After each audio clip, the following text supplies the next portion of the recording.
Hey, hey, everyone. We're starting now. Hey there, everyone. We're starting to stream right now.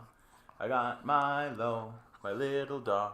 We're starting our stream a little early. Hey there, how you doing? We're starting to stream right now.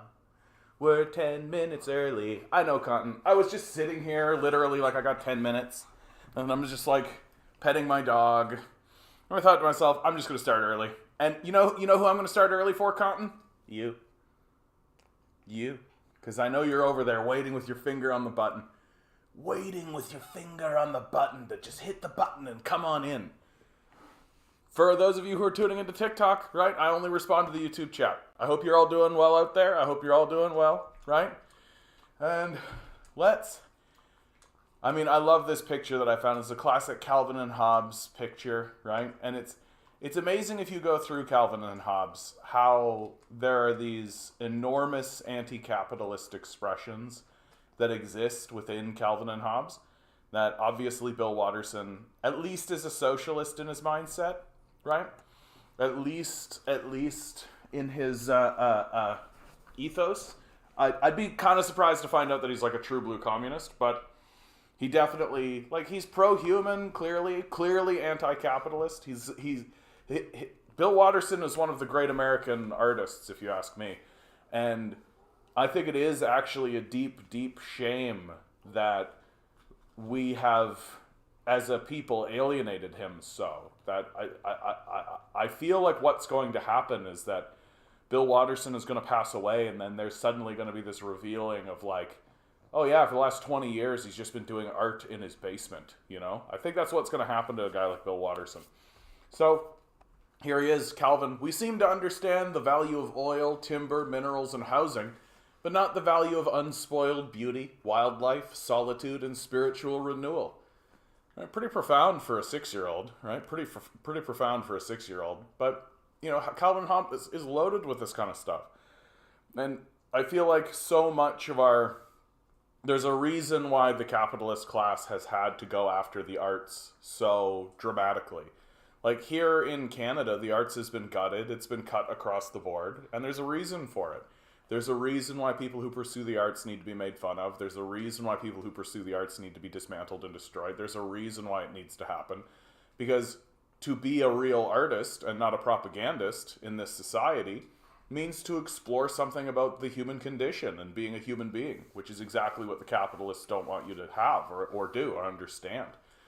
No capitalist wants you to understand that you're a spiritual creature, that you're a quantum being, that the reality that you're existing in is temporal, that you are temporal, and that the time that you're spending on this capitalist pursuit is, by definition, wasted time. Like, we could truly be exploring this reality in very meaningful ways, and instead we're just in cars driving to places we hate in order to do jobs we can't stand, which all incidentally pile up to destroy the planet and perhaps even the species. Like, it's absurd who we are, and it's absurd what we're doing.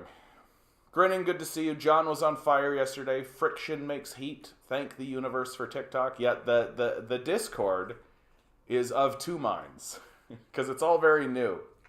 The TikTokers are very new coming into YouTube, right? Like, because I think we're getting an interesting array of people. Like, I think on the one hand we're getting children, straight up, like just children. Like, and I don't mean like intellectual children. I mean literal children, right? And that's pretty obvious.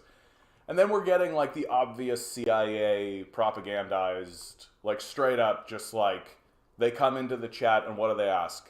When has communist ever been successful? As if communist China doesn't exist, as if the Soviet Union was a total failure, right? As if Vietnam, Laos, Cambodia were total failures, right? And so I feel like I got to come up with more effective strategies for how to deal with those guys, because they could be a gigantic time sink, right? And then you just and even if people are coming in and doing that in good faith, right? It just takes an enormous amount of time to constantly reiterate over and over again, like, well, you think China is a failure? Like, you think communism has been bad? You think the Communist Party of China has been bad in China? I think you're an idiot. Like, I just think that you're, like, if you're not an idiot, right, you're just the most unobservant person in the room. Like, literally just look at China and don't try to pretend like that's happening because of capitalism, right? Like, what an absurdism that is. And then I think you just have, like, straight up the bad faith, like, communism is evil, and those people will never recover, right? Like, their brains have melted. I don't think they're capable of rational thought. I don't. And so we're gonna have to, like, I'm gonna have to find a way to just very quickly. I think, frankly, like, just mockery is the way to get through a lot of it. Like, a lot of what I say is obvious now. Like, there's a real Emperor's New Clothes thing that's happening, where I'm just standing up and pointing at the Emperor and saying he has no clothes, and that's it. And there's going to be a group of people.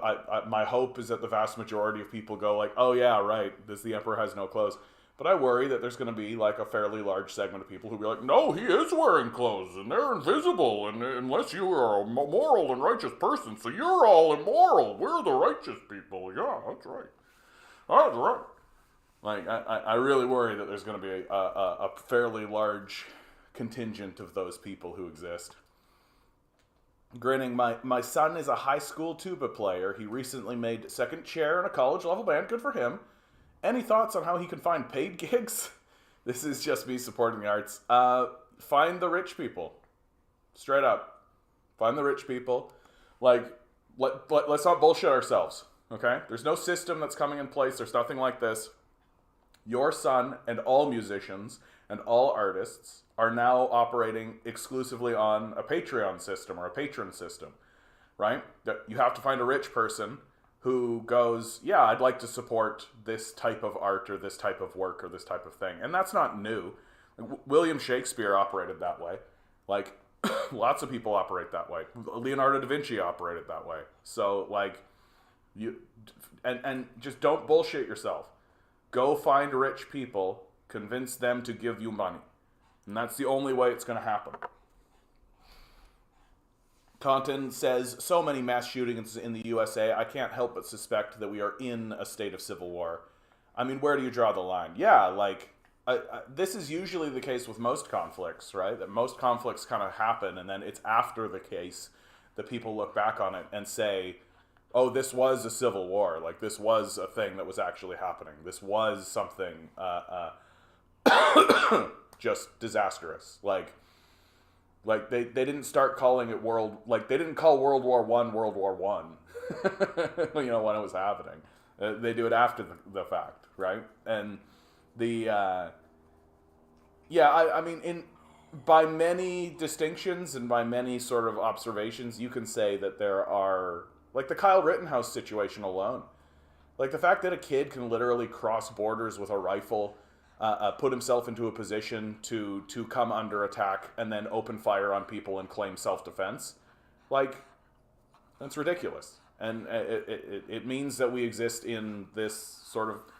So we exist in a position now where it's completely fine for people to bring rifles to a protest and open fire on people, right? Like, and Rittenhouse... The Rittenhouse case, in my mind, is a real line in the sand moment for America, where it's like, oh, you're just allowed to shoot people. Like, it's completely fine, completely legal. You can walk away from it. You can just be like, I felt threatened. Boom, boom, boom, boom, boom, boom, boom. I brought a semi-automatic rifle to a protest and opened fire on people. Like, oh, hello. My little Milo is feeling very playful. So sorry if he's grumbling and barking throughout this. Like, yeah, your son needs to get into producing music and doing music apps. Okay, my man. Okay, my man. Oh, you want to play?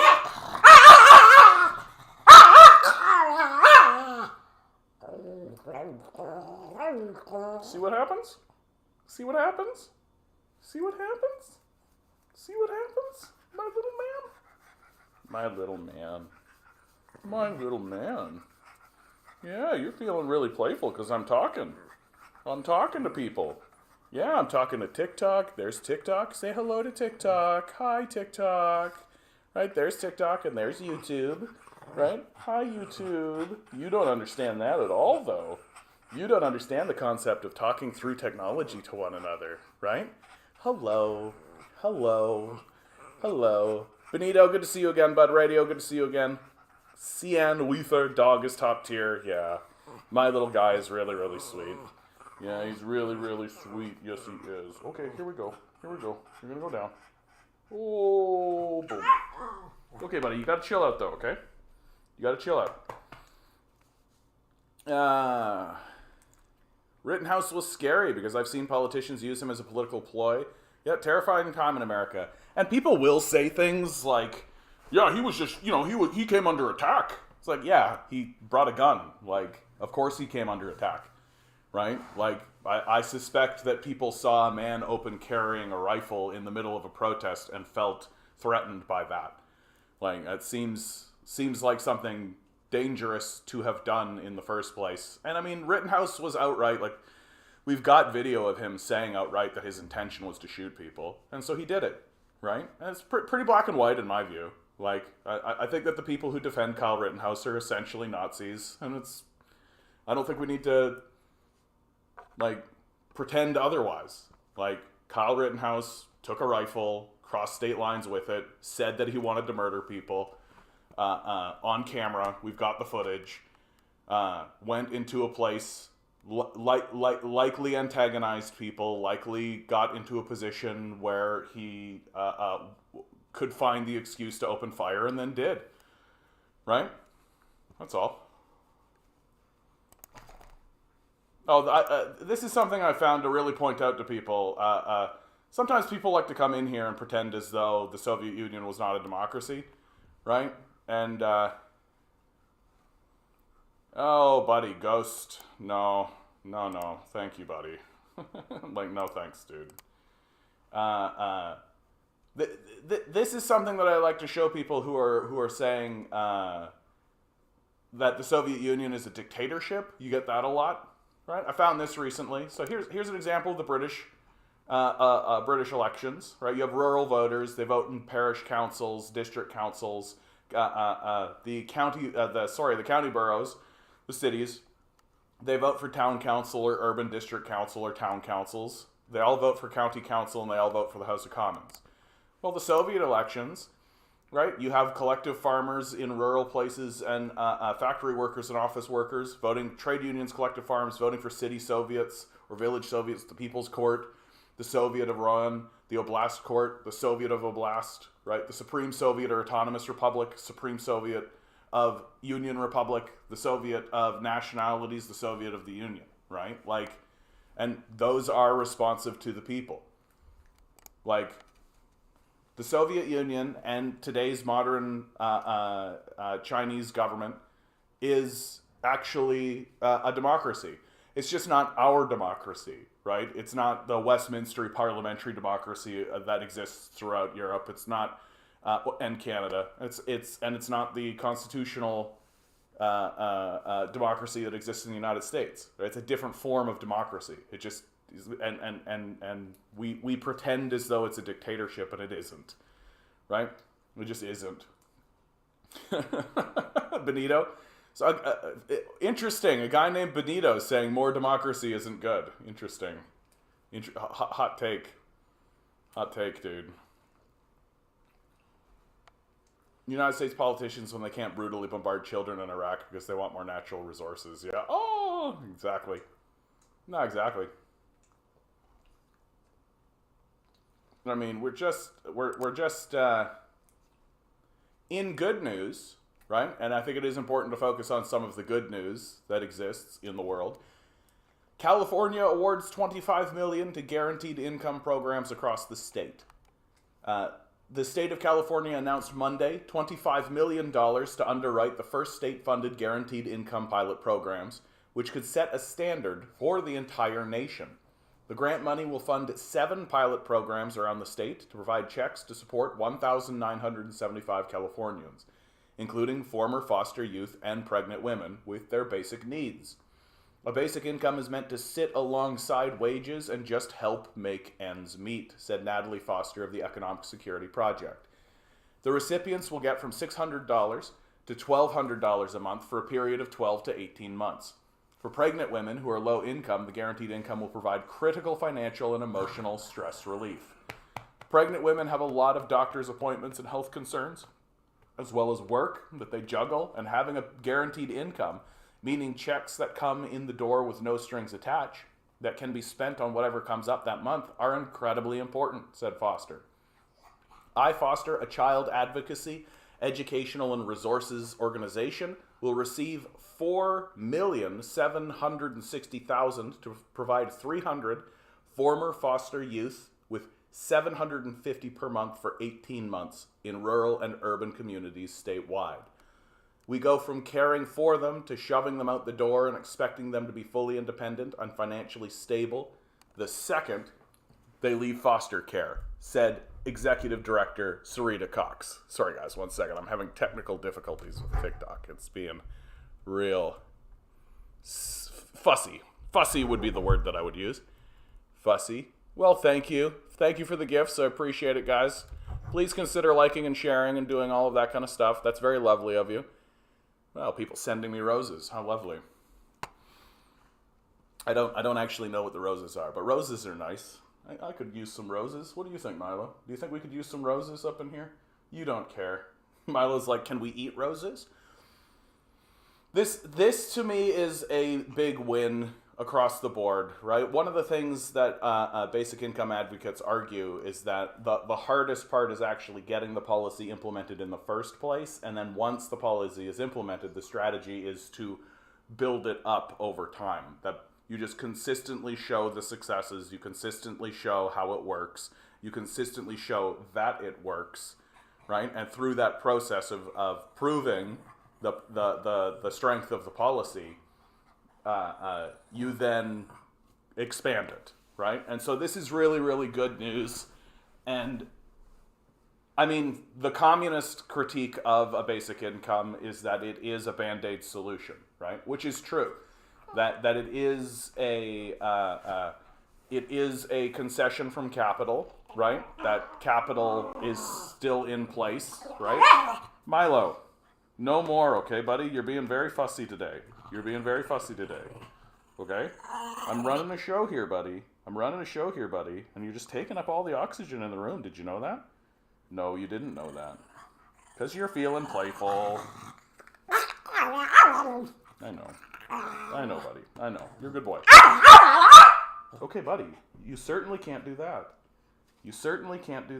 Okay? No, you cannot do that. There are people wearing headphones right now, dude. And when you do that, it kills their ears. It kills their ears, my man. You can't do that, okay? Just, here. You want to lie down? Lie down, okay? Hey. There you go, buddy. All right, sorry about that, guys. I saw the Rittenhouse stuff live on a live stream, saw a very bad injury. Oh, yes, of course. In fact, California was forced into doing this. Milo just wants to play, that's all. He's just in a very playful mood right now. And that's it. He just wants to play with me. And he knows that I'm talking, right? That's it. Like, I'm just talking. And so he's like, oh, he must be talking to me, right? And that's where he comes to. He's just being extra today. He's just being a little extra today. Even though I got you out for a walk and everything, and you've had your treats and everything, but...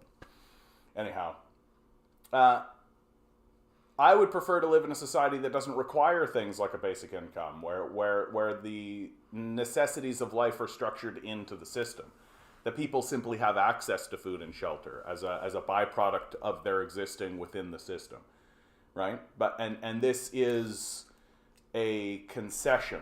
This is a concession. This is a basic income is a concession from capital to say, okay, we accept that it is reasonable that the system we live in should provide food and shelter instead of just withholding it from people in exchange for their labor, right? We finally have accepted that Yeah, and Net Rando here says UBS, Universal Basic Services, not the pimp slash whore UBI bullshit. Yeah, and that is an interesting and not inaccurate perspective, where, and ultimately what it does, so the capitalists get taxed, take some of the billions, if not trillions of dollars they steal from the productive labor of the society, and then they take a little shred of that and give it to people so that they can buy food and shelter with it. But who owns that food and the food production? Who owns the shelter? It's the billionaire class. So they're essentially just giving you money that they then get back, while still owning the means of production, creating the problem in the first place. That's the fundamental critique from the communist perspective of the basic income, that it doesn't actually resolve the central antagonism that exists within the society.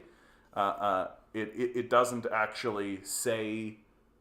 It maintains the struggle. It maintains the fight, but it does. And the reason why I do ultimately support it is that it does achieve what it sets out to achieve, which is alleviate poverty.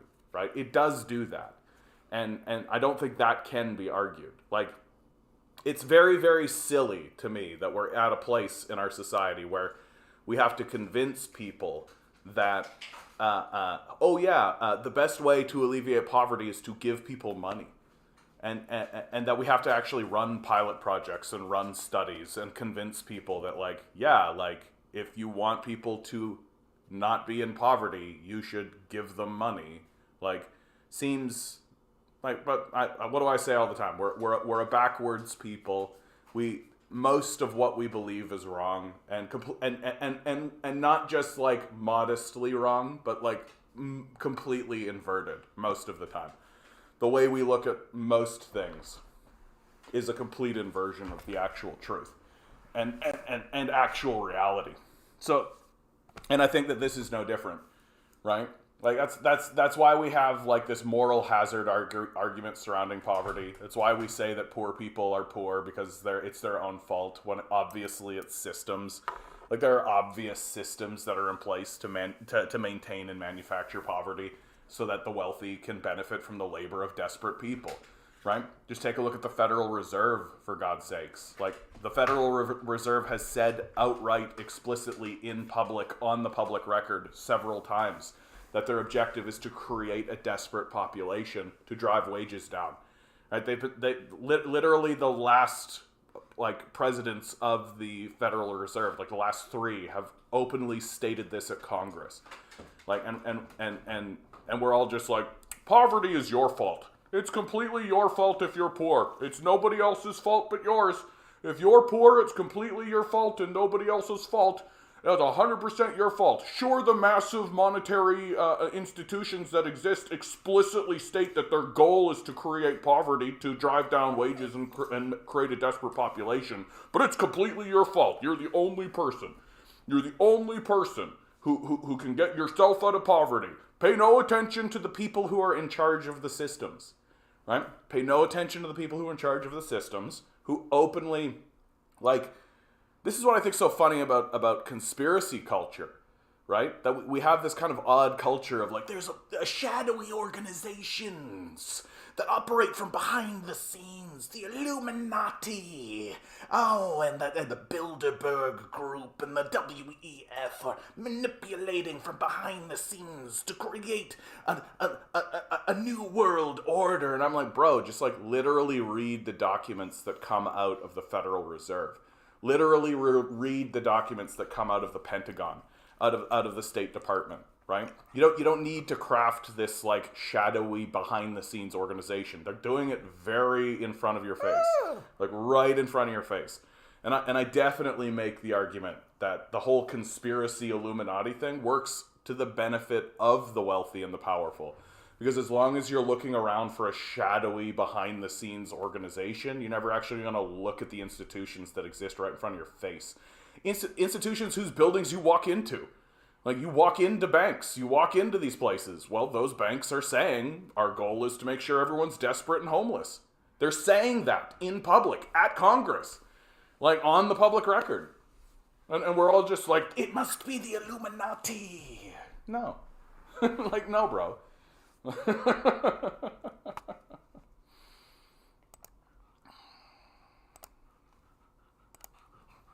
The argument that poor people are poor because they're lazy is legitimately one of the worst takes I've ever heard.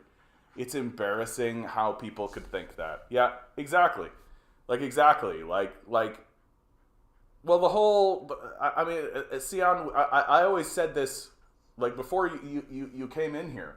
I would say this all the time. We've been taken over by an ideology that is incoherent, which is the ideology of individualism, right? So you have the libertarian left, you have grifters like Jordan Peterson, Ben Shapiro, Steven Crowder, the theocratic fascist Matt Walsh, walking around telling everybody that the it's up to the individual. It's your individualism that individualizes your individualism, and no other force exists outside of the individual, right? It's very much an extension of like the Ayn Rand, Thatcher bullshit that we were all like, there is no society, that kind of fucking nonsense, right? And it's falsifiable immediately. Like, it's instantly falsifiable. Fundamentally, what these grifters are trying to convince you is that it is possible for a single individual to put in enough energy to outweigh the energy of not only everyone who currently exists, but all of the institutions that have been structured through time, all of the energy of the people who ever existed, and then also all of the energy of the universe itself.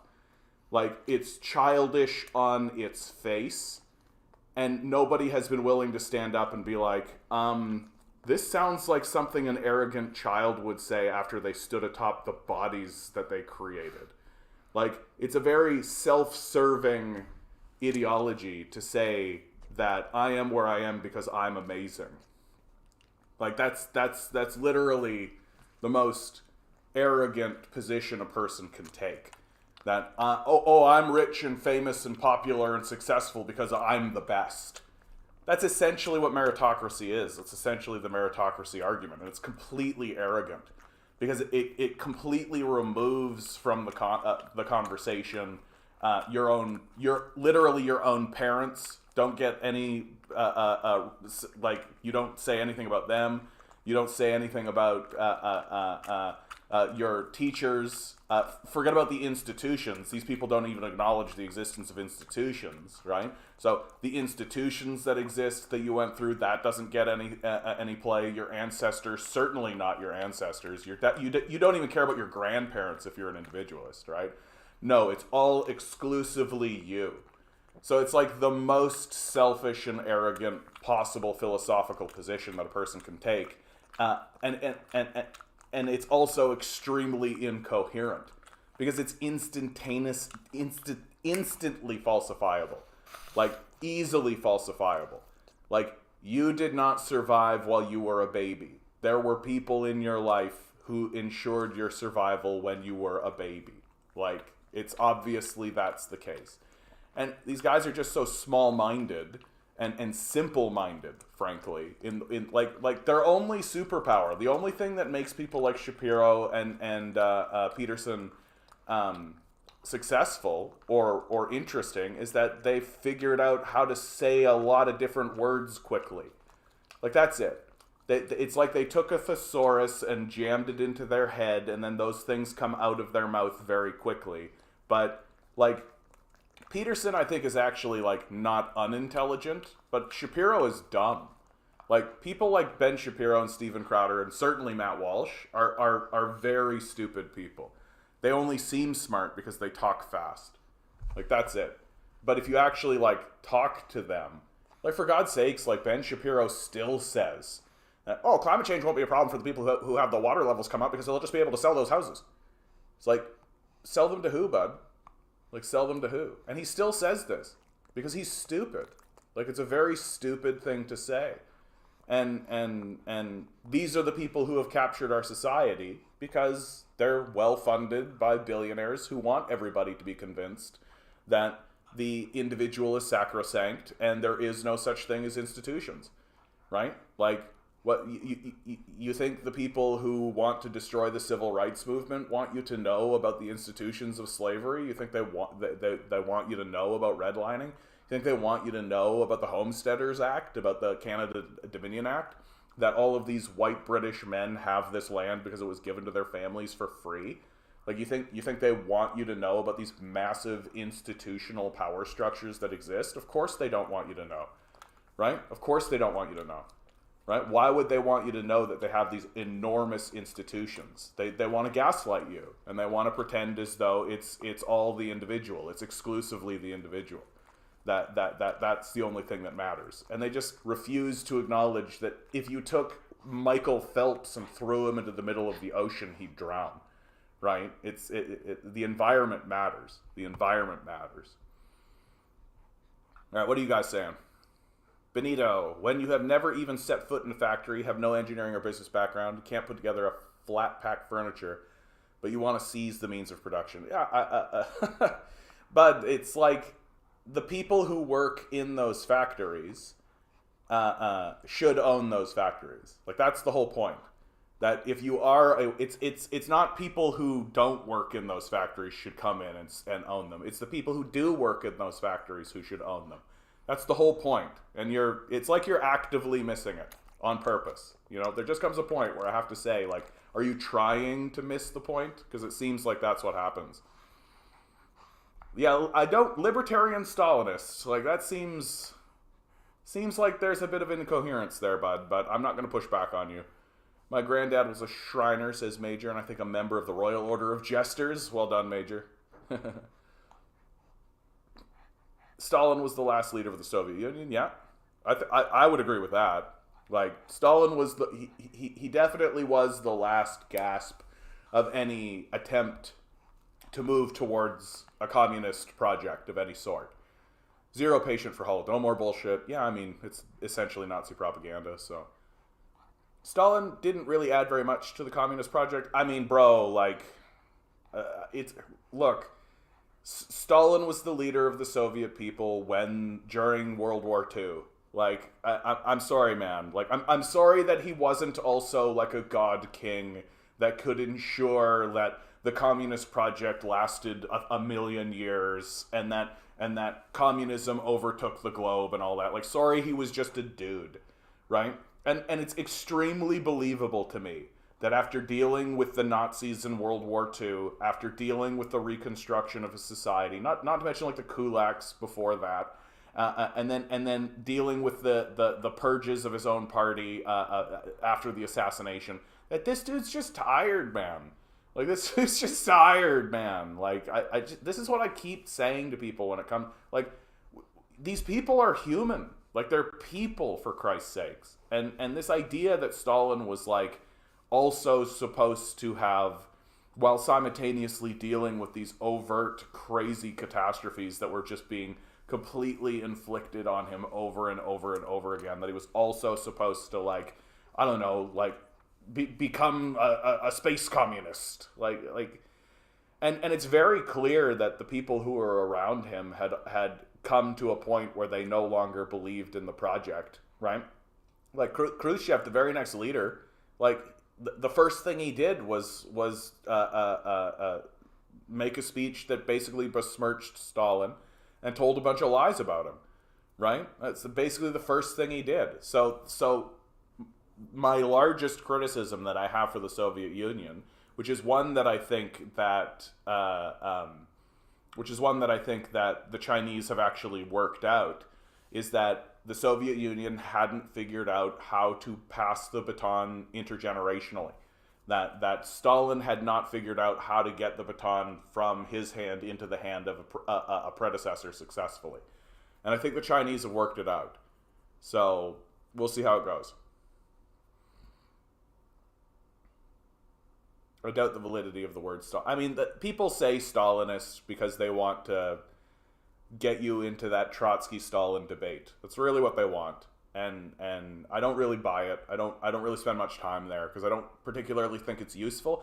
It's a very interesting human story. I think that if you were to tell the story of Trotsky, Stalin, and Lenin and the rise of the Soviet Union, but you set it on Mars, and you called Stalin Joe, like Joe Star, and Leon Trotsky was like Leo Trzensky or something, right? If you just changed everybody's names and you set it on Mars and just told this story, I think people would be like, I think it would be the most popular show on television. I think people would love it. I think it would be enormously popular. And especially if you told that story with the intention of not villainizing any of them, right? Really let people come to terms with the tragedy of the Stalin-Trotsky break. That those two guys, it would have been way better for their nation if they had to work together. But I think that they were just people. I think they were just people. Yeah, I need people 24-hour care to live. I'm not an individual for sure. Yeah. How vanilla is your ice cream Algonquin round table, Yar Jinx? If you say so, Rando. The individual is so important, but all of society must band together to protect the individual. Almost like a socialism for individualism. Exactly, grinning, bud. Yeah, bosses are kind of lame, though, for sure. Toothpaste saying glory to Stalin. Yeah, very good. I'm not like a glory to Stalin guy. Like, I tend to view these people as people, right? Like, I don't like to say something like glory to Stalin is like he's not a god. Like, he's not Julius Caesar or something, right? Like, he's just a man who's trying his best in extraordinary circumstances, right? Like the rise of the Soviet Union, the Nazis, right? The Nazis. These are extraordinary circumstances. And the idea that there was a person who lived Stalin's life is just absolutely incredible. What are your thoughts on the murder of the Romanov family and the other brutal things done by Lenin and Trotsky during the Russian Civil War? Fuck the Romanovs. Like, sorry, dude. Like, oh no, feudal kings. Oh no, the monarchy. Get fucked. Like, I don't care. Like, oh no. Oh no, the kings! Oh, the rich people!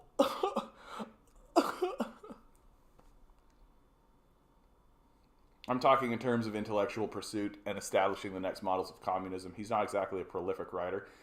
That's true. Like, Stalin wasn't, in terms of the theory that he wrote, but I've said that before, and somebody checked me by saying Stalin wasn't, unlike someone like Trotsky. Like, Trotsky was a very prolific writer, right? Unlike Trotsky, Stalin was writing for the common man to understand, and usually was writing in order to pursue a goal, a specific goal. So, for example, when he decides to go through the land reform project, right, get the land away from the kulaks who were maintaining a slave society by oppressing the working class, right? It's exactly what the kulaks were doing. Not much different from what the Confederates were doing in the South in America. So when he goes through that, he writes an essay about why it is, and I critique that by being like, this is pretty rudimentary. Like, it's not very deep, and but it achieves what it does. And somebody said to me, yeah, because he's writing for like illiterate feudal peasants. Like, and moreover, he's writing so that someone could probably read it to those illiterate peasants. And I was like, oh yeah, that's a pretty good point. Like, someone like Trotsky is writing for like Lenin, basically, right? Like, someone like Trotsky is writing for like the high-minded intellectual class, which Trotsky certainly thought that he was a part of. And Stalin never thought of himself that way, right? That he always was a man of the people, which I think shows his success. Mr. Cheese Monkey, thank you so much, bud. 99 cents. I'll take it. Thanks, bud. I appreciate it. This stream better not end like the last one. Stalin got a space on my inspiration bullet board, yeah. Trotsky held hostage family of generals to ensure loyalty. Yeah, fantastic. Like, bro, I'm sorry, man. Like, I don't know why you're acting as an apologist for literal monarchs. Like, get bent. I genuinely do not care. Like, oh no. If you want monarchs and capitalists to actually try to build civil societies, you have to force them to do it. Yeah. Like, they don't just give things away for free, right? They don't have, like, empathy or compassion. If they did, they wouldn't be billionaires, right? And if you're going to come into this chat and be like, they should have treated those monarchs who were maintaining a serf society and going into places and beating them up, they should have treated them nicer, you're not going to get much sympathy from me, dude. Like, for real. Like, I'm going to make fun of you. Like, stop defending literal kings. Like, it's kind of embarrassing.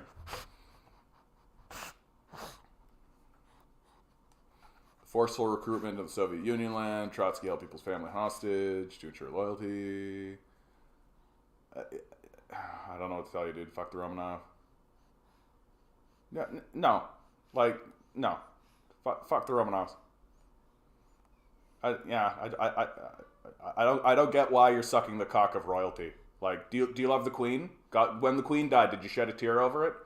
Right? Are you loyal to Prince Charles? Right? You think that we should definitely keep the Queen money on the Queen's thing?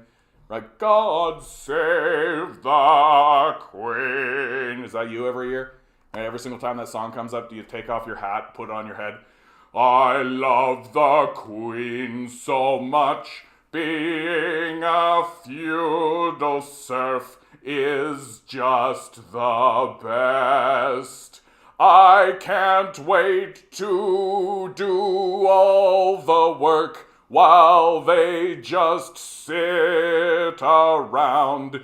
They're so much better than we could ever be. Like, that's you right now, bud, as far as I'm fucking concerned. Right? Like, oh, a queen. Oh, yeah, baby, a king. Yes. Oh, you're a baron? Oh, yeah, baron. Absolutely, yes. Like, fuck the monarchy. Fuck all the monarchy. Fuck the system of monarchy. Fuck the people who defend the monarchy. Fuck all of that. Like, are you fucking kidding me? Get the fuck out. I don't give a shit about the Romanovs. I don't give a shit about their generals and their kings and their princes and all that kind of shit. Fuck all of it. The only good monarch is one that looks at the people and says, these people don't want monarchy anymore. You know what? I'm going to leave.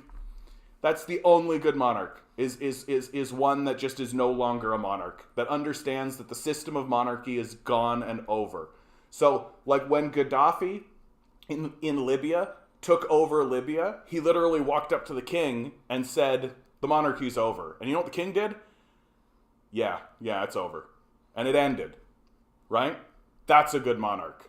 Right there. That's a good monarch.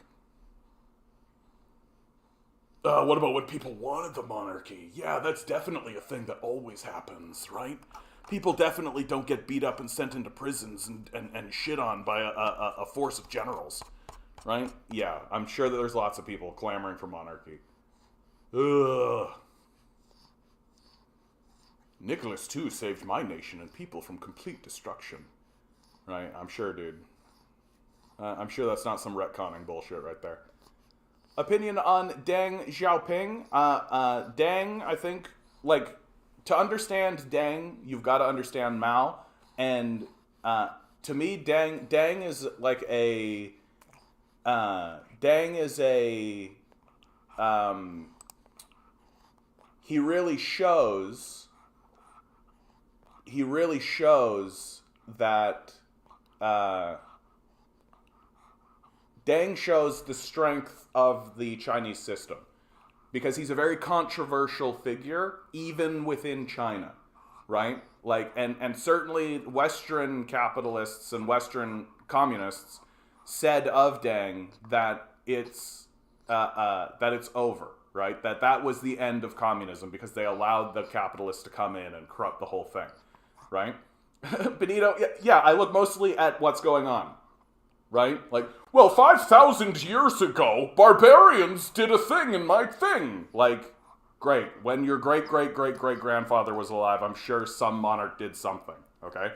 What's happening in your life? What's happening now? And does King Tsar Nicholas III or any of that kind of shit matter today? No, bro.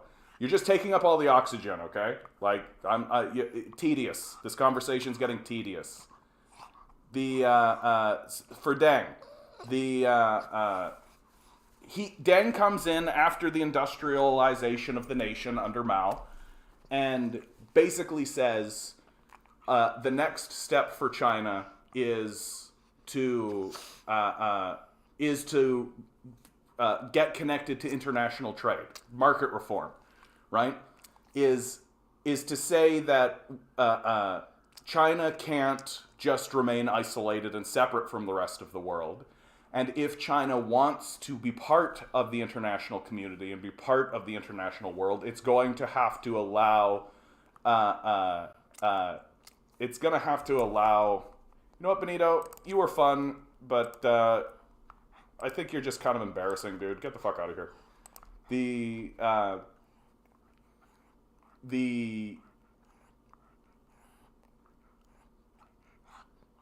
That if you want to be part of the international community,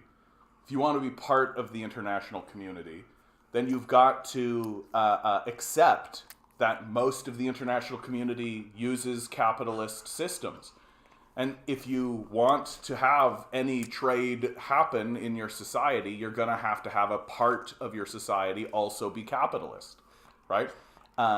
Deng says famously, let some people get rich first, which is an acknowledgement that it was going to introduce inequality into the society, right? They acknowledged it. They were very open about it, while simultaneously understanding that the strategy moving forward is to allow the wealth to come in, allow the trade to come in, allow all of that to come in, and then even it out later, right? Which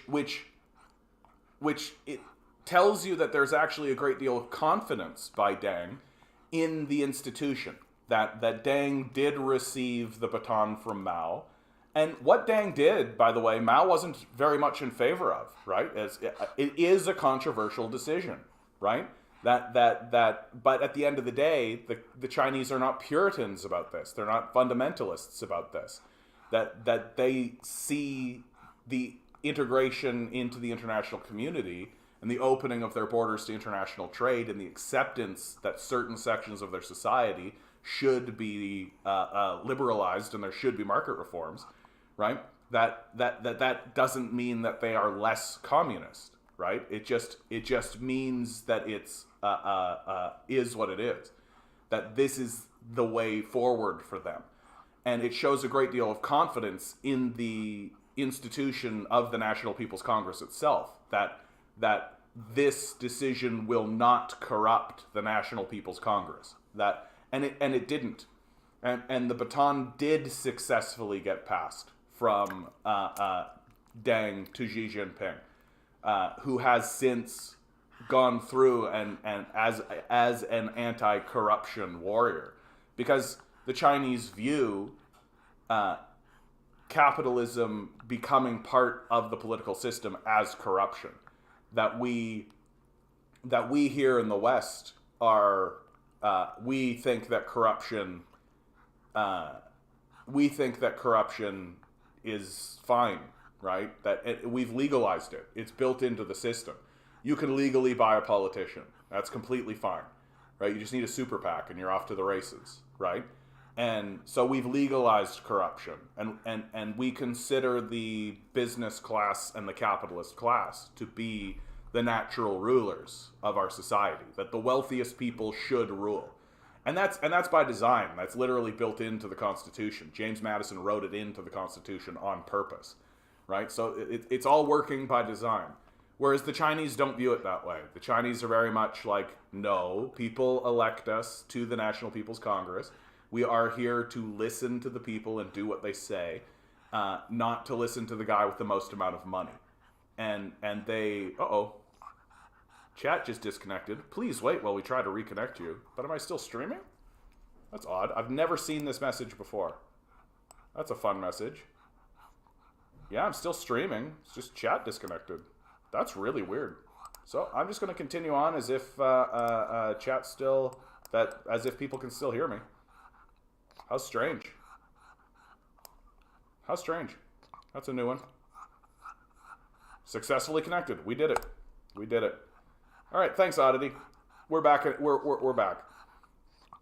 And so Deng, while Deng during his time was very controversial, what he now that his time has kind of come and gone, and we have a retrospective on it, we can see that he was a crucial part of the journey for the Chinese people, who and what he really shows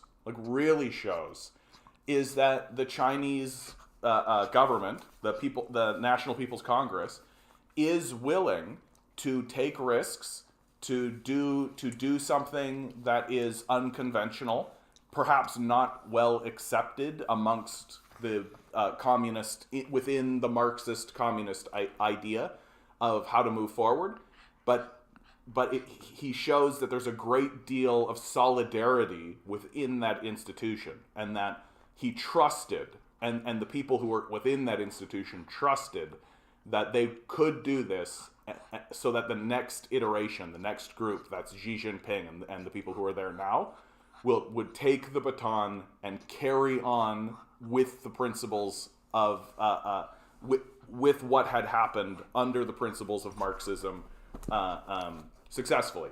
And we tend not to understand that here in the West at all, right? We tend not to understand that here in the West at all. That the West, like, what we have is a system that destroys itself. That the Chinese are planning something and they try to build something through time intergenerationally, right? And so one person comes in and they build off of what the predecessor had built. They don't just deviate dramatically. Whereas here in the United States and Canada, we literally build an institution, and then the next guy comes in and destroys it. And then the guy comes in after that and then destroys whatever institution existed previously, right? Like, something like Jimmy Carter puts solar panels on the White House and then Reagan comes in and removes them, right? Like, that's a very simple illustration of what I think happens. I'm going to tell you, dude, like, your name makes me not want to really talk to you. Can you accept me in your TikTok live? I want to say something about no. Like, your name's weird. Your request is weird. And, like, I don't know. Strange. Louis Venegas, you've blown my mind with your words, man. Yep. I mean, look, Louis, I'm gonna say what I always say. What I am saying is obvious. That as soon as you stop listening to the CIA, as soon as you stop listening to the storytellers and the propagandists, right? As soon as you just accept what is patently true, like right in front of your face, as soon as you point at the emperor and say that he has no clothes, all of this becomes pretty obvious, and it happens pretty quickly. Like, we don't actually have a we don't actually know what's going on in the world as Westerners. Like, we really don't. And we're completely disincentivized to know. Like, we have a very self-centered and selfish worldview, manifest destiny, all of that. And as soon as you can put that aside and accept that these other people are also people, like, you can learn a lot very quickly. Carl, you have a point there, mate. You have a good debate. I'm not hating, just listening. Why you hate these things. You're talking like a real a historian. Keep going with your dreams. Carl, thanks, bud. I appreciate that. I really do, man. Like, this doing this channel is something I always wanted to do. The only thing I regret is that I didn't start it sooner. That's the only thing I regret. That when YouTube was first starting, I thought to myself, no one will respect me if I do that. That's something, like, everyone's going to think I'm a loser and all that. And I got older and I just was like, I don't care what those people think.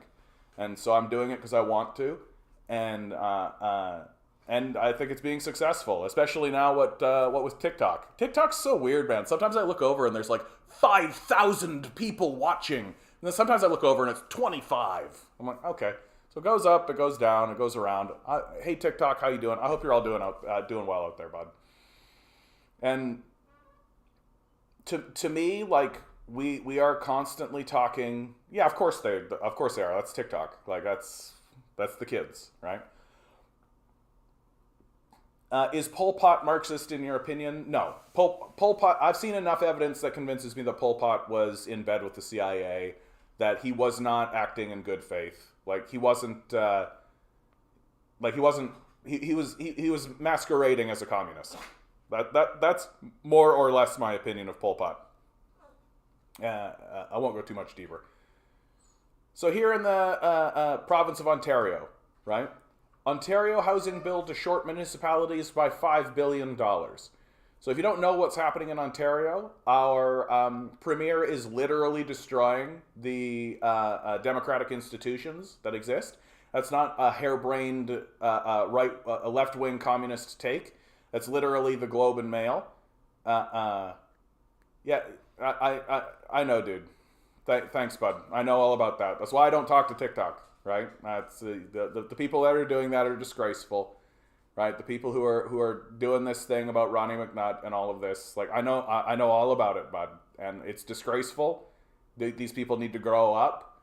I appreciate your concern for me, but I don't like. I put in as much energy on that as I think we should be putting in that, which is that they're children who have yet to learn basic empathy and respect. Obviously. If Pol Pot was a C, he wouldn't have had U.S. support. Yeah, that's exactly right, Broccoli Cheddar Rice. So here in the province of Ontario, the Globe and Mail has reported, right? That's the newspaper owned by the richest Canadian, David Thompson, has reported that Doug Ford is removing democracy from the system, right? Just like removing it from the system. That he is passing legislation to allow 1/3 of city councilors to pass legislation. And I mean, if democracy has any definition, it's that the majority agree on something, right? Like that's pretty much a basic tenet, that if it's not a majority of people agreeing that we should move forward in a certain way, then I don't think you can actually seriously call it democracy. And that's basically what Doug Ford has done in this province. So we are actually, like, should this legislation pass, because it hasn't technically passed yet, but should it actually pass, then the province of Ontario can no longer actually call itself a democracy. The only position that we will vote on that has any merit or matters any longer, should this legislation pass, will be the actual premiership. And I won't be too surprised to see Doug Ford do some kind of assault on that to ensure that he can maintain his position. What's the most bad thing you hate of capitalism and why? Carl, the thing that I despise, the central thing about capitalism that is the most concerning to me, the thing that I hate about capitalism, is that it puts us in a perpetual state of warfare with one another, by design and by structure, right? That it isn't a moral concern that I have. I'm not looking at these people. I mean, I do look at a lot of them from a moral lens often, but that those people like Elon Musk, people like Jeff Bezos, like Mark Zuckerberg, it's inevitable that they will arise from the system, because the system rewards psychotic behavior, and it rewards the most ruthless, the most unrepentant, the most psychotic. The people with the least amount of empathy get the most heavily rewarded in the capitalist system. And the structure of the capitalist system itself, where there is a class of owners and a class of owned, is the central issue of our society. That it is actually impossible to solve problems in a capitalist society because of this central antagonism. Because the people are not working together towards a singular goal. The people are not interested or capable. Forget about interested. The people are not capable of actually coming together and saying, this is what we would like to achieve. We should move towards that, because something that's good for the owner is bad for the owned, and something that's good for the owned is bad for the owner. And that's true no matter what. So if wages go up for the owned, that's bad for the owner. And if profits go up for the owner, that's bad for the owned. And it's just a truism. So the only way that we can actually move forward on anything to help the mass of the public is through massive social movement and a constant pressuring of the ownership class to actually concede and to actually give concessions to the owned class. And these concessions are always temporary. That the system of capital doesn't just allow these concessions to happen and then forget about them. That as time moves forward, the system of capital claws them back, because those concessions are against the benefit of the ownership class. And so capitalism, by design, and because of this central antagonism that exists within it, is always constantly in perpetual struggle and warfare with itself, and it can't be any other way. It is that by definition, which is why the goal of any socialist or communist should be the elimination of the ownership class, and or a merger of the two classes, if you prefer. That the people who work within the facilities that are owned should be the people who own it. The people who actually do the work should be the owners of those facilities. That at every turn where there is an ownership class and an owned class, we should eliminate that dynamic. And we should eliminate these classes in the society, so that everyone is working together towards a common goal, and that there is no class of people who are benefiting without participating in a meaningful way. Because capitalists don't actually benefit the society in a meaningful way. They literally just have money. That's their whole position. They've just got the money. They've got the productive, they've got the profits of productive labor. And then they use that to, quote unquote, invest as shareholders, owners, right? They're owners that are buying things, but they don't actually participate in them anymore, right? They're not actually doing the work. They're not organizing anything. They're not managing anything, right? They literally just open up a ledger and be like, okay, I'll take that money and put it there. And that's the work, quote unquote, that they do. But they're not actually doing anything. And so what we have is this parasitical class within the society called capitalists that don't do anything but take all of the benefits. And so what do we end up with? We end up with these detached people who really aren't invested in building a civil society. And if you want to see that writ large happening in real time right in front of your face, just take a look at how Elon Musk is dealing with Twitter. Right? Elon Musk doesn't care if Twitter explodes. Doesn't matter to him. Right? It like people are reporting. I think I've got an article here where people are reporting he's lost a bunch of wealth. He's lost like $60 billion. Huge drop. Like, who cares? Like, so what? Like, the man had like $200 billion in the first place. Does it matter if he has only $100 billion? Like, is it a blow to him? Like, he doesn't care because he's detached. Right? By definition, if you become wealthy in that way, you become detached, right?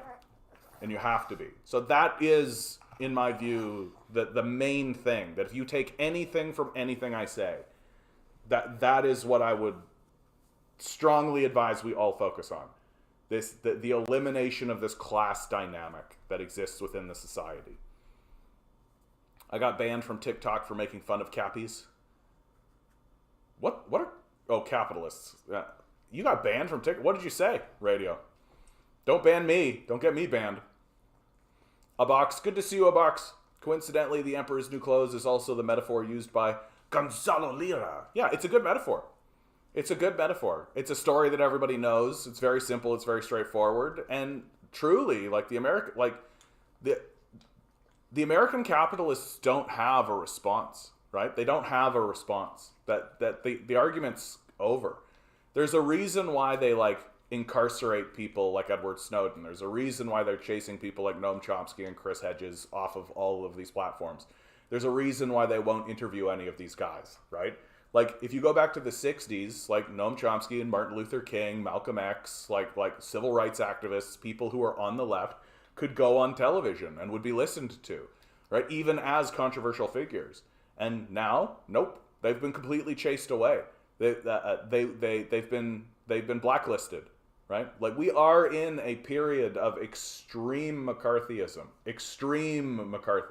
right now. and literally it's like, can you get on Joe Rogan's podcast? Like that's where we're at now as a people. And so when you live in this kind of McCarthyian style society, where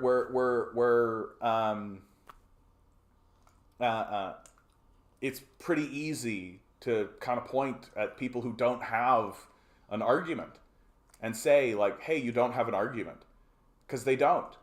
Like, the argument of the capitalist class literally is, what are you going to do about it? That's where they're going to end up. They're basically going to say, like, yeah, you're right, but what are you going to do about it? I'll tell you what we should do about it.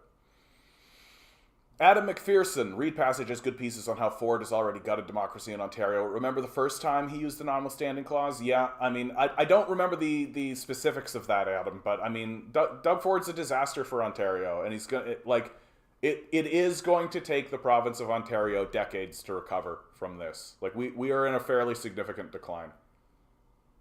Gonzalo is an interesting dude to listen to. Fantastic. Toothpaste says, it's really calming to listen to you. What are your views on Juice? First of all, thank you, Toothpaste. I appreciate that, bud. One of the things I'm really hoping comes out of me doing this is to instill a sense of calmness. That things are very chaotic right now. And I try to get us all centered and try to get us living in reality, right? And that's why I always say, like, if you hear something I say and you think that it's wrong and you can show me that it's wrong, tell me and I'll search it. Like, I don't want to tell you something that's wrong.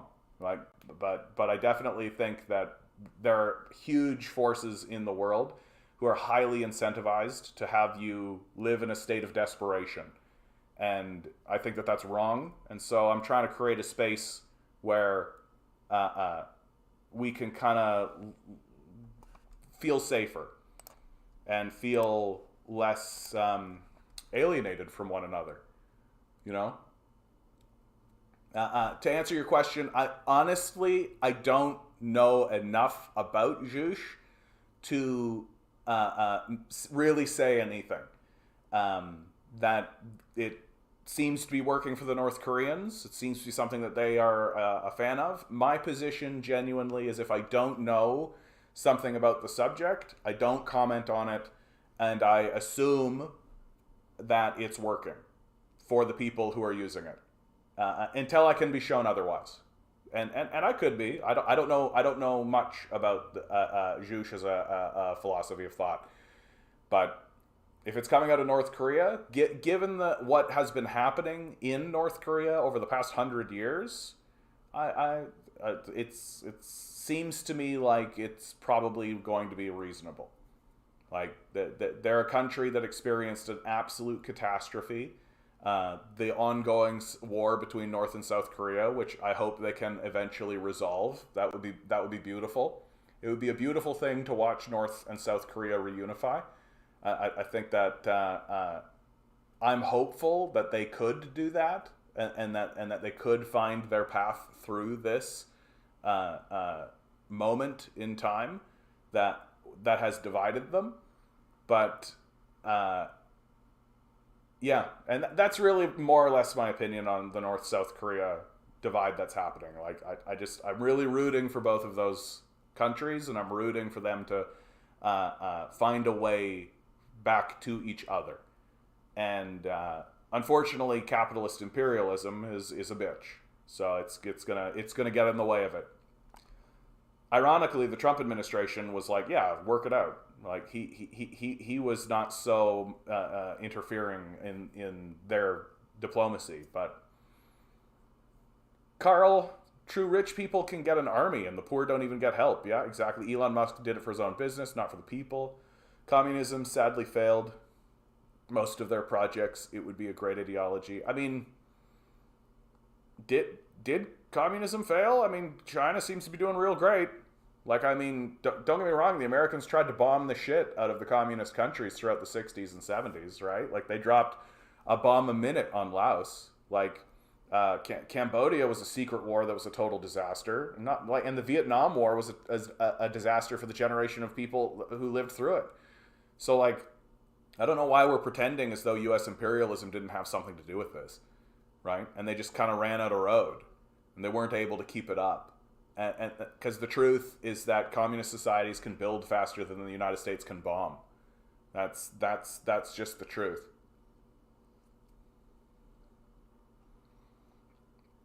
Basically self-reliance for Korea. Fantastic. Last time I listened to Gonzalo, I called him Gonbreno. Maybe I should try again. I wish I was still in Russia. I wish it was still in Russia and not collapsed and not with failed projects. Everyone makes faults. I mean, it's unreasonable to think that the first communist project would be completely successful. Like, absolutely. No, Adam saying Gonzalo Lira is a misogynistic, homophobic, and transphobic bigot. Thank you, Adam. Thanks for keeping me up to date with what's going on in the world. Don't want to be supporting anything like that. And of course, Adam, one of my donators, one of my Patreons. So thank you, Adam, for I'll be sure to be less accommodating. Don't recall what I said on TikTok was back in spring. I deleted my account. Was wasting too much time there. Yeah, TikTok is like a black hole for sure. You can have your whole fucking life get sucked away. If they were unified, it has to be under a red banner. I mean, the North Koreans are not going to turn to capitalism. Like they're not going to do that. Like and there's a reason why. Like their country was absolutely leveled to gravel by capitalists. So they're not going to just be like, let's let the capitalists in. Like, they're not going to do that. I really think that, like, unlike Dangist China, I think Deng and the Chinese people saw the opportunity. I don't think North Korea is going to do the same thing. I think they're very much like, nah, bro, like, get fucked capitalism. Like, makes complete sense. Jeff Bezos' charitable giving is another billionaire scam. The recent announcement that Jeff Bezos is donating the bulk of his vast fortune to charity should be recognizable to everyone at this point. It's a tried and true scheme to rehabilitate his public image while avoiding paying taxes.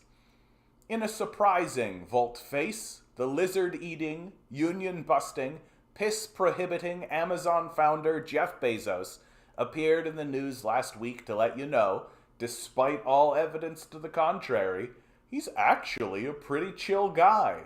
It took place on CNN, where Bezos anguished for 8 straight minutes over the great difficulty of donating the majority of his vast 119.5 billion fortune to charitable causes. The hard part is figuring out how to do it in a levered way, Bezos complained. You could do ineffective things, so you have to think about it carefully, and you have to have brilliant people on your team. Like most effective altruists, he began with the low-hanging fruit, donating $100 million to the obvious first port of call for any civic-minded billionaire. Another billionaire, Dolly Parton, in this instance. It's certainly an attempt at reputation rehabilitation pulled straight from Bill and Melinda Gates' playbook to patch up Bezos' tarnished brand as the preferred liberal billionaire of the Obama-knots, circa 2008. Years of tax avoidance, biometric surveillance, and ruthless worker exploitation have taken a toll. It's hard to play the benefactor when your managerial negligence has allegedly caused the deaths of at least 12 people. But drastic times call for drastic measures. Bezos' road to Damascus moment may be tied cruelly to profit. An attempt to draw attention from a New York Times report that claims Amazon is following the example set by Twitter's Elon Musk by laying off up to 10,000 employees as soon as this week. In the past year, rising inflation has changed public spending habits, leaving Amazon with its slowest growth rate in 2 decades. Reports of trouble at the mill will likely frighten investors and drive Amazon stock further into the doldrums. But for the authors of a recently published review of scholarship surrounding elite giving, the accumulation of soft power that comes with charitable donation may be as much of a motivator for Bezos as keeping the stock price buoyant. In elite philanthropy in the United States and United Kingdom in the new age of inequalities, its authors argue, Elite philanthropy is rarely a pure gift motivated solely by altruism. Rather, it represents a means of converting surplus funds into prized alternative forms of capital. Elites are drawn to philanthropy not simply as a means of virtuously giving back to society, as is so often claimed, but also as an unimpeachable source of the complementary capitals needed to function effectively in the field of power. With his stock price hanging in the balance, Bezos may be hankering after his glory days, when he could buy 2 straight years of 0% income tax and an easy political ride for the negligible cost of $100 million in donations to Barack Obama's administration. Crucially, the inaction and passive endorsement of the Obama administration allowed Amazon, in the words of labor reporter Alex Press, to settle into the very marrow of the country, burrowing so deep that it cannot be removed. But liberal backing for the retail giant seems less certain today. In the United States, more than 85% of Democratic voters are in favor of raising taxes on corporations, while in the UK, despite years of government shilling for big multinationals, 52% of all voters feel the same. Biden's fiery support for the Staten Island Amazon Union earlier this year, however aesthetic, did reflect a noticeable shift in public opinion and a diminishment of the soft power that Bezos previously used to open doors, most notably to the White House. In pledging to give away his wealth, then, Bezos may have been channeling his historical forebear, American industrialist Andrew Carnegie, who observed that the proper administration of wealth was required to create ties of brotherhood between the rich and poor. With a U.S. administration at least more optically favorable to working people, and a public that increasingly disagrees that billionaires should even exist, Bezos may have hoped his last announcement would be met with a flood of praise. What he got was a trickle. CNN summed up the mood following the billionaire's announcement in their interview with philanthropy researcher Benjamin Soskis, who said that while we still don't know a lot, Bezos has the potential to have a major impact on the world. He then compared the billionaire's contribution unfavorably to that of his ex-wife, Mackenzie Scott, whose philanthropy Soskis described as incredibly powerful and having gained more acclaim than any major mega donor. While these comments fail to call out Bezos as the example of a philanthropist seeking to address capital ills on capitalist terms, they do tell us something important. While negative headlines may tarnish the brands of individual billionaires, public support for philanthropy remains high. A recent study found that 82% of the public think philanthropy plays an important role in society, while the same percentage disapproves of the tax breaks wealthy people receive to start foundations. It's great that there's public recognition of charitable foundations' role in sheltering the fortunes of the uber-rich. Most are only required to spend 5% of their assets on furthering their charitable aims every year.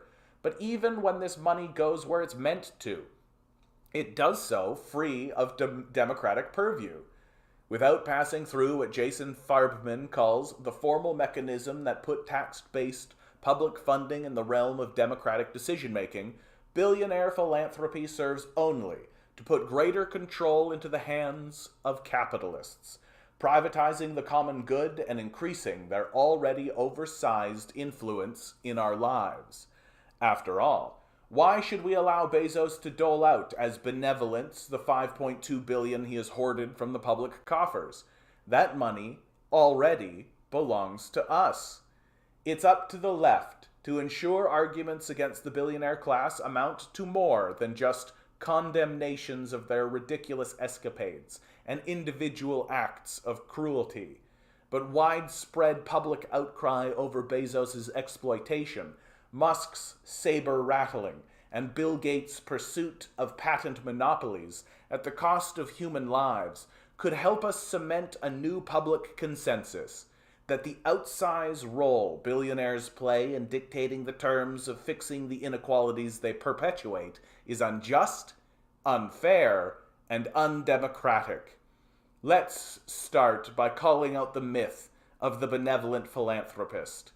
Anyone who wrests funds from public services into the hands of billionaires is no more a friend to democracy than they are to the people they claim to want to help. If Bezos and his ilk are determined to play at altruism, let them put their wealth under democratic control, where it can finally do some good. I love reading this kind of stuff, man. It's fun. It's fun, especially when you got like good writers who are writing well. This is a bit looser, but I appreciated it. He felt a little tongue in cheek. I liked it. I liked it. What are you guys writing? Lizard eating. Yeah, that's a new one for me. I'd like to actually click on that. Lizard eating. Where does this go? Jeff Bezos wins exploration award, eats lizard meat. All right. Fantastic. Fantastic. Charities are just tax. Yeah, JR's nailing it. Chairs are just for tax evasion. Billionaires who like to do it with style. Yeah. Adam Conover. Sockdam, I think. Video on Patagonia's billionaire and his newest video on Elon Zuck FTX is pretty good. Fantastic. Oh, Daniel Diaz coming in with the real winner. Here we go, Daniel. This is what you get.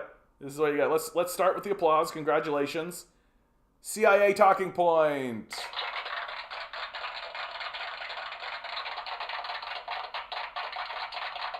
Thanks, Daniel. Thanks for bringing the CIA into the chat. Capitalism is the reason why you sit on your chair and shirt on your back and the glasses that sit on your nose. Nope. None of that is true. Labor is the reason why that happens. Labor is the reason why I have a chair to sit on. Labor is the reason I have a shirt on my back. Labor is the reason I have glasses that sit on my nose. People who do work and labor did all of that. Capitalists are people who take the surplus value of those people's work and put it in an offshore account somewhere for their own benefit. Right? So when you come into people's chats and espouse CIA propaganda, this is what I think.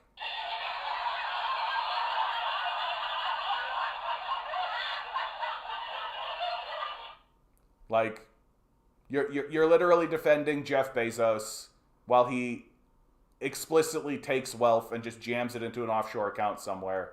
Like, it's a pretty dumb position, frankly, dude. Pretty bad. Yeah, chairs and clothes and glasses didn't exist before capitalism. You're right. Yeah, checkmate, communists. Right? Checkmate. You did it. You did it, Daniel. You came in and just slam dunked it. Right? You want to improve capitalism, and yet you're forced to work under capitalism. I am very smart. Oh, I love it. Daniel's doubling down. Fantastic. I got to tell you, dude, I'm looking forward to this. It's been pretty quiet. Haven't had so many people like this coming in today. No, it's not. Someone has an idea. They capitalize on their idea. They hire people to do labor. And they sit on their success. I mean, at least you admit that they just sit on their success. But, so let's take a look at Elon Musk, right? Like, because your myth, or lie if you prefer, of this idea isn't real, right?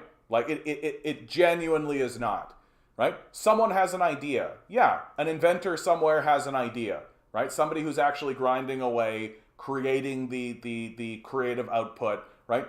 Gets a little far in it, makes a little thing, says, oh, fantastic, I got this thing, right? And then what happens? Elon Musk shows up, right, with his daddy's apartheid money, and says, oh, what I'm going to take that idea. And in fact, I'm going to give you money to say that I made this, right? Like, that's Elon Musk's entire career, that he literally just takes what other people make, because he's a parasite, right? Using slave money that he got from his daddy to buy, and then takes it and says, I made this, I'm super smart, I'm a genius man, right? And yeah, capitalists hire people to do the labor, so what? That doesn't make them smart or good, right? It doesn't make them useful, right? They take the money that they took from productive labor and then turn around and withhold that wealth that they generated from the society in order to force desperate people to produce more labor. Like, I love this, dude. it's called success. Like, your argument could be used by Jeffrey Dahmer. Like, well, I shouldn't be punished for killing those people. I was successful. Well, you want to punish success in the society, I guess. Like, you want to just punish people who are successful. That's all you want to do. If those people didn't want to be murdered, right? They should have been smarter. I'm smarter than those people. Like, you know you're in the right category when your argument can easily be used by rapacious serial killers, right? Your argument can be used as of USSR by Daniel. Too stupid. You know what, Daniel? I'm gonna put you in timeout. Too stupid, dude. It is time for you to stop talking. Like, stop believing the CIA. Like, stop listening to the CIA. Like, you don't own any capital. You literally don't know anything about the USSR. Like, you're illiterate, obviously. Like, obviously. So why should we listen to you? You don't know anything. You're literally coming in here regurgitating shit you saw on CNN or Fox, right? It's embarrassing. You're embarrassing yourself. You just might be too stupid to know it. And my suggestion to you is stop talking, start listening, maybe read a book. Turn off the television, like turn off CNN, like for real, dude. Turn off CNN. Yeah, USSR didn't have chairs and shirts and glasses. That didn't happen. Yeah, dude. Yeah, the USSR was one of the fastest growing economies in the past 100 years. They went from an agrarian society to outer space in 40 years while winning 2 world wars. Like, just have some basic respect, dude. Honestly, just have some like basic fucking respect. Like, you literally don't know anything about the subject. This is the thing that's so shocking to me about these people who come in here and talk this way, right? Just basically just regurgitating bullshit CIA talking points, right? Is that they are illiterate. Like, you don't know anything about the USSR. You don't know the first thing about the USSR. Like, all you know is the name Stalin, that the USSR existed. Like, that's literally all you know. And yet you come in here and you try to lecture me about what happened in the USSR. It's embarrassing. It's embarrassing. And I find myself just constantly in a state of just like, oh my God, I cannot believe there are people in the world who are so arrogant, so overwhelmingly arrogant, that they actually think that they can go and talk to people about subjects they are illiterate about. You are illiterate. And I'm not going to be lectured by someone who doesn't know the first thing about the subject.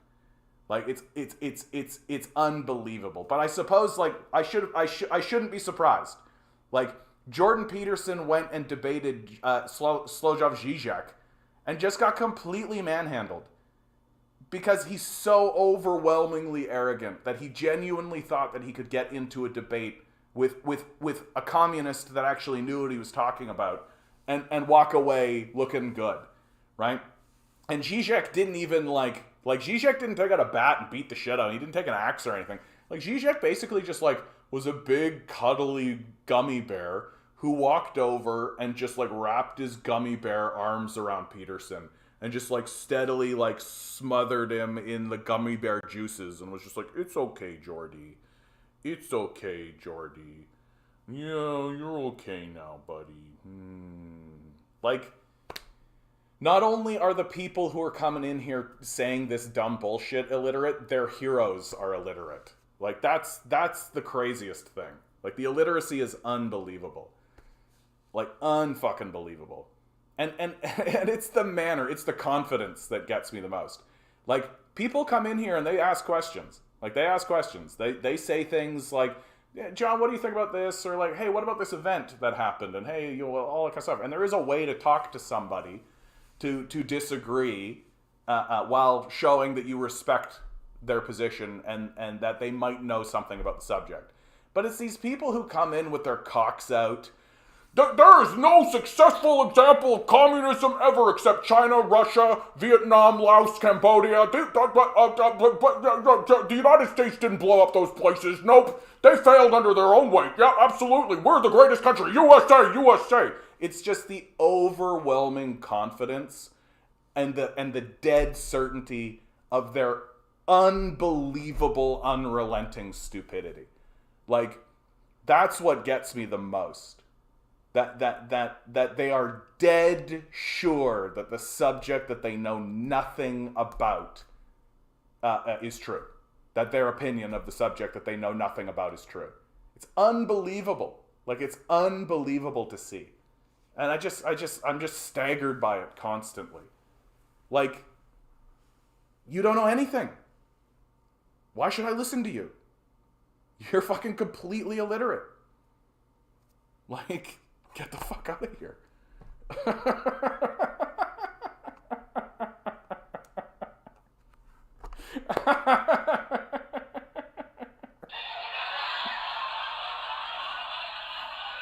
Like, I mean, if you don't know anything, you can think what you like. John, can you refute this page on Wikipedia for CNN or CNN article? Checkmate. Checkmate. Yeah, checkmate. Checkmate, atheists. We got you this time. You don't know anything, dude. It's not a debate. Like, you literally don't know anything. It's not a debate. Like, the only reason I haven't outright banned you is in the hope that you might recognize that you don't know anything about the subject and I do. And that you might be quiet or at least participate meaningfully. So, like, this is my other favorite thing that these guys do, is like the debate bros, right? They come in with their illiteracy and stupidity and nonsense that is obvious nonsense, like on the face of it. Like, it's not a point. It's literal garbage, right? And then when you tell them that what they're saying is garbage, they say this: "You can't argue with me, bruv." Dude, you're dumb. Like, it's not we're not having an argument. We're never gonna have a debate. I do know a lot of things, but once I brought up USSR, what do you know about the USSR, dude? Let's go. What do you know? Come on. What do you know? Let's see it. Here we go. Let's take guesses, guys. Let's take guesses in the chat. Holodomor. Communism kills 100 million people. What do we got? Gulags. We're gonna get gulags, right? All the CNN shit, right? All the CIA bullshit. That's what we're gonna get. Let's okay, great, Daniel. What do you know?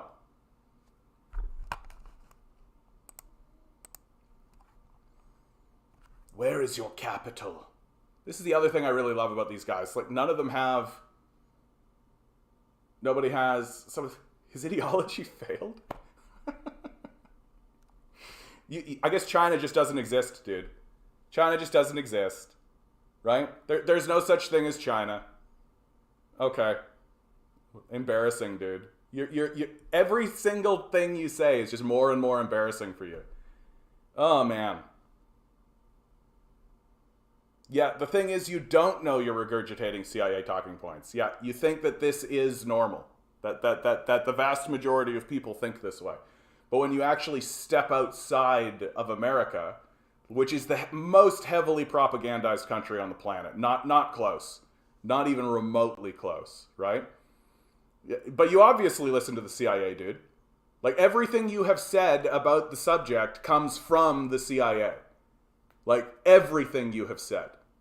So what do you know, bro? Like, if the next thing that you write isn't a statement of knowledge to make an argument, I am going to ban you. But you haven't made a claim. Last chance.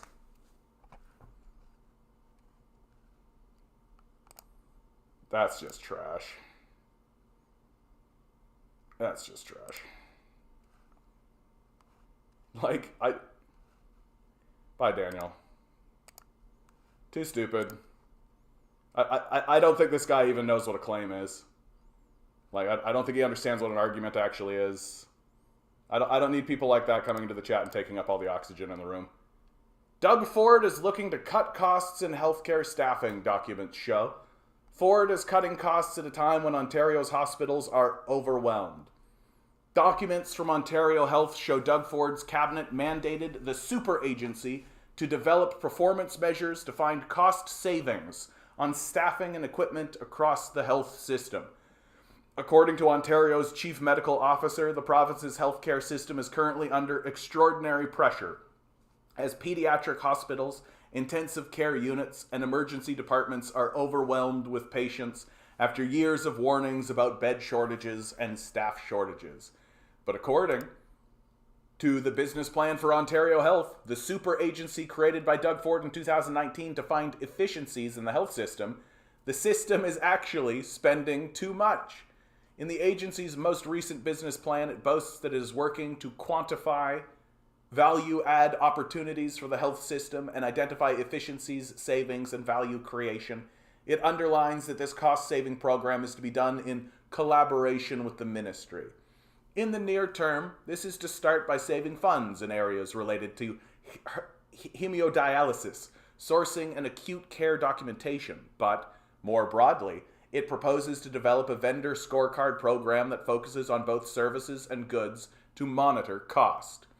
Angela Priocannon, a registered nurse and first vice president of the Ontario Nurses Association, said the language is deeply troubling for patients and workers alike. This is not the time to be focused on cost savings, Priocannon told Press Progress. This is the time to be looking at immediate action to retain nurses and healthcare professionals. We cannot have the laser focus be on anything other than rebuilding the capacity.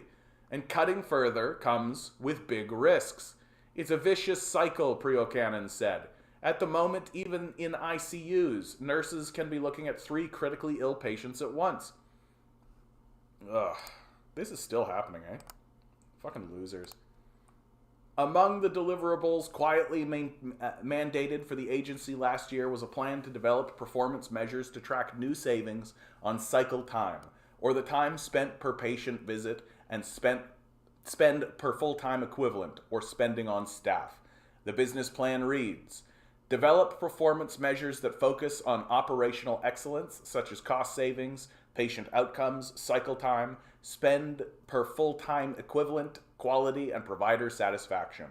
Joel Usher, chair of the Ontario Public Service Employees Union's Ambulance Division, said the around full-time equivalent spending language is also troubling. In the case of paramedic services, employers often use a casual, part-time, full-time model, Usher told Press Progress. Finding savings on spending per full-time equivalent for his union means the employer makes efforts to realize cost savings through the deployment of casual and part-time workers, right? You don't need to pay benefits to those people. Yep, these workers enjoy far fewer benefits and have far less job security because they typically work under 6-month contracts, Usher added. Yeah, it's a total fucking disaster, isn't it? Like, what a total fucking disaster. You should turn all the abuse of capitalists into YouTube shorts. Yeah, maybe grinning.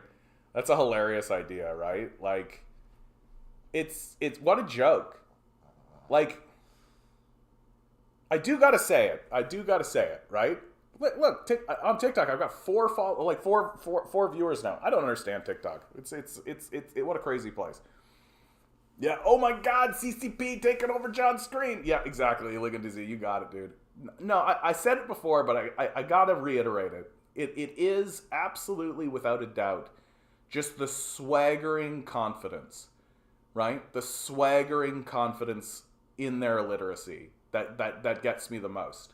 Like, sometimes people come in here and they'll say, like, well, hasn't the Soviet Union, like, weren't there atrocities that happened under the Soviet Union, right? And they'll say that, right? But you can tell that they're not being like, you're a fucking idiot. Everybody knows this. That they're looking at me and they're saying, well, here's a guy who thinks that didn't happen, or that's not, who has an alternative narrative, and I'm gonna present it and then listen to what he's got to say, right? that happens all the time, and I rather appreciate that, right? And I appreciate those people, because those are people who have heard one story, right? And have enough wherewithal to understand that perhaps that story is not the story, right? And that what the story that I am telling may not be the story either, right? It's actually quite likely that the truth really remains in the middle, right? But it's still good to hear alternative views to craft a larger worldview. And when people come in and they're just like dick out, swaggering away, name calling, acting like the cock of the walk, right? Pretending like they know something about the subject when they're illiterate, I just don't even know what to make of it. Like, I don't even know how do these people think that what they're doing is communication? Like, how do these people get out of their house? How do they make it out of their home? Right? Like, but like, and I know that people have been talking to me about it in the Discord. Incidentally, good opportunity to say, if you'd like to be part of the Discord, you donate to my Patreon.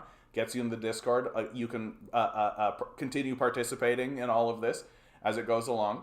We have a vibrant community in the Discord. And people have been talking to me in the Discord about, like,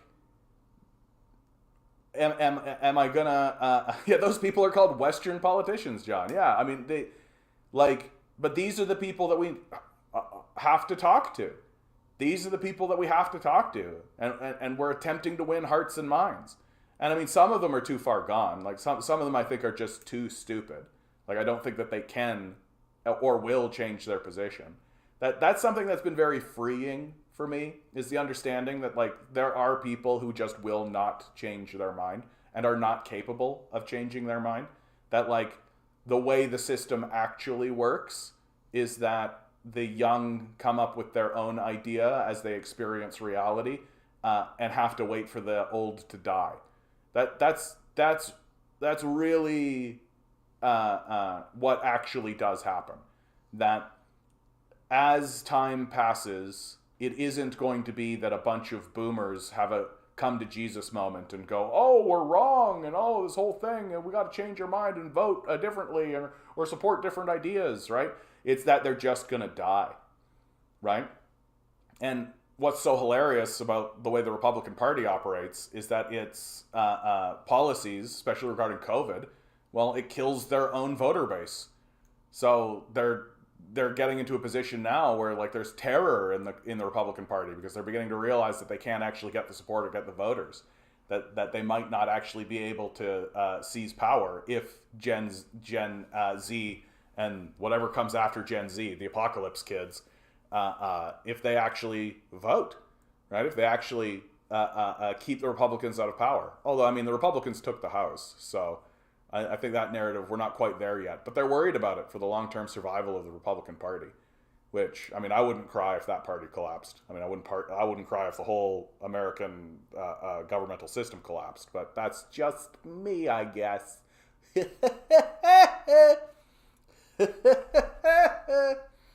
All right.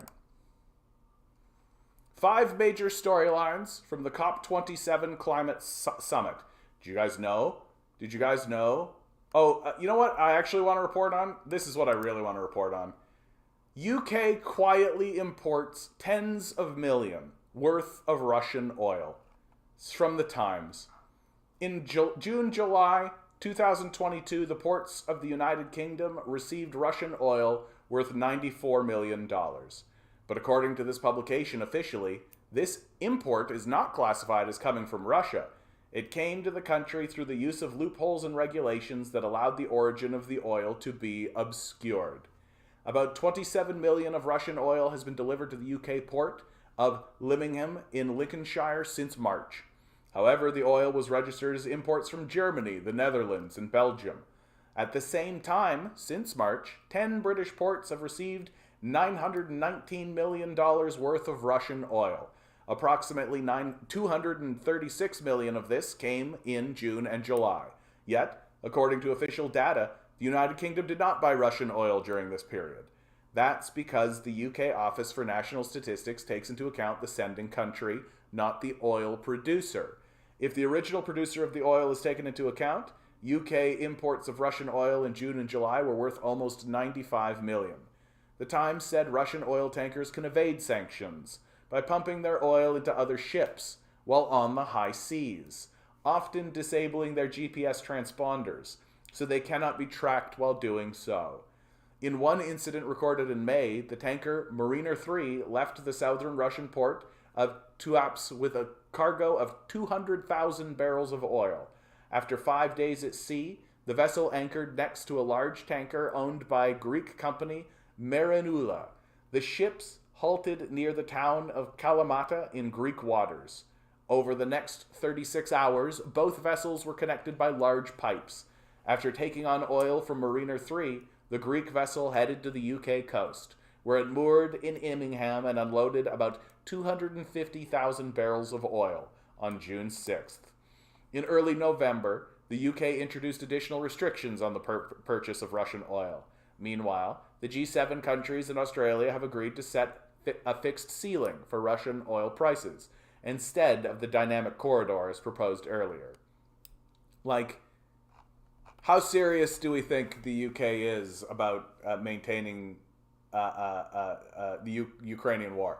How serious do we think the UK is? How serious do we think the Grecian people are? How serious do we think the Europeans are generally when they stand up and say, we stand with Ukraine, while actively evading sanctions to buy Russian oil? Like, this really reveals the profound unseriousness of the propaganda coming out of the West regarding the Ukraine war, and the profound unseriousness of their position, that you cannot pretend as though you're interested in defeating an enemy who you buy oil from. Like, you can't trade with a people and simultaneously be at war with a people. And it is what I've been saying since the beginning. Well, the beginning of the conflict is in 2014 when the coup happens, but since the invasion of Ukraine,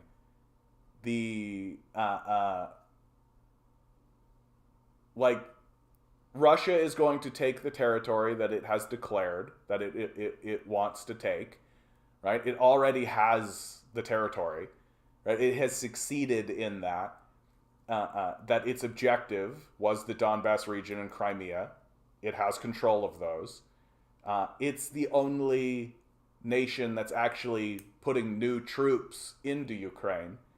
Like, there's no new troops coming from Europe and the United States, certainly not on the same scale, right? Like, the 10,000 foreign fighters from like Czechoslovakia or something is like, yeah, okay. Russia's sending 300,000 troops, like, has sent 300,000 troops. Like, there just comes a moment where we have to genuinely ask ourselves, how serious are we about this? Like, how serious is this conflict? I mean, it's deathly serious for the Russians and the Ukrainian troops, certainly, and the Ukrainians who are experiencing it, certainly. But how seriously are the politicians taking it? How seriously is the ruling class taking it? At what point do we actually start asking, like, why did they fight this war in the first place? What was the benefit of this war from the perspective of NATO, from the perspective of America? Why did they fight this war in the first place? It's a question I keep asking myself. What was the point of this war? What did they achieve, right? If it was the subjugation of Russia, that failed, right? That the ruble dipped momentarily, but now it's back where it always was, maybe even slightly better. Russia successfully pivoted over. It seems like all they managed to really do is chase Russia into the hands of the Chinese, right? And get them involved in BRICS and get them involved in this other project of building an international trade alliance that goes outside of the international community. The international community being the West and their allies, which is Europe and Australia and Canada and Mexico. What have they achieved in Ukraine? What has happened in Ukraine? And as we move forward, there are documentarians and people who are coming forward to tell the story of what actually happened in Ukraine, including the 2014 coup, including the Donbass War, which we never hear about. There's never conversation about that happens in the West. And I think it's going to be Oliver Stone.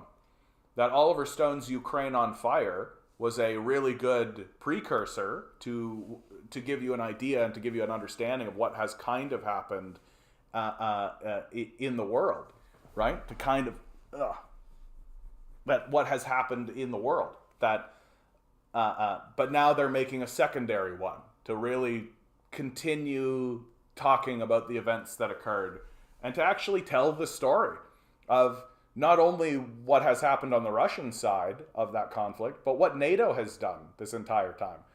That to me it really shows the deep cruelty of the propaganda system and of the United States. That not only have they completely denied the American public access to what the Russians are saying about this conflict, but they've even denied access to what NATO has to say about the conflict. And so you just end up with a populace that's deeply, deeply in the dark and doesn't understand anything about the subject whatsoever, right? I just caught this. I don't think you know what illiterate means. I assume that you're talking to somebody in chat. Like, there's a reason I don't pay any attention to the TikTok chat. If you like to have an adult conversation, if you think you can handle an adult conversation, come to YouTube. We're seeing lots of examples of people who are just not interested or can't handle an adult conversation. So, Greenland is worse than ever, right? Much worse. A new study finds Greenland's ice sheet thinning much further into the ice sheet core than previously thought. 100 miles inland. The implications are extremely concerning and far-reaching, especially for sea level rise. It is a significant development that will prompt climate scientists to recalculate global warming's impact. In that regard, some facts are worth repeating.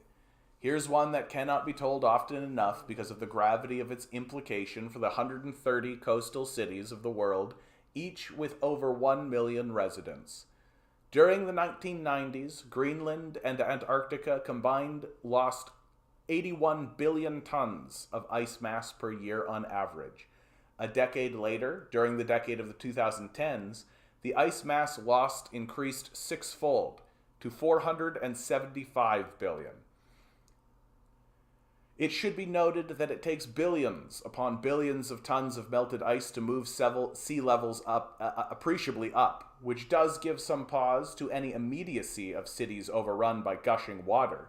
Yet, what if 475 billion tons per year becomes much more than that?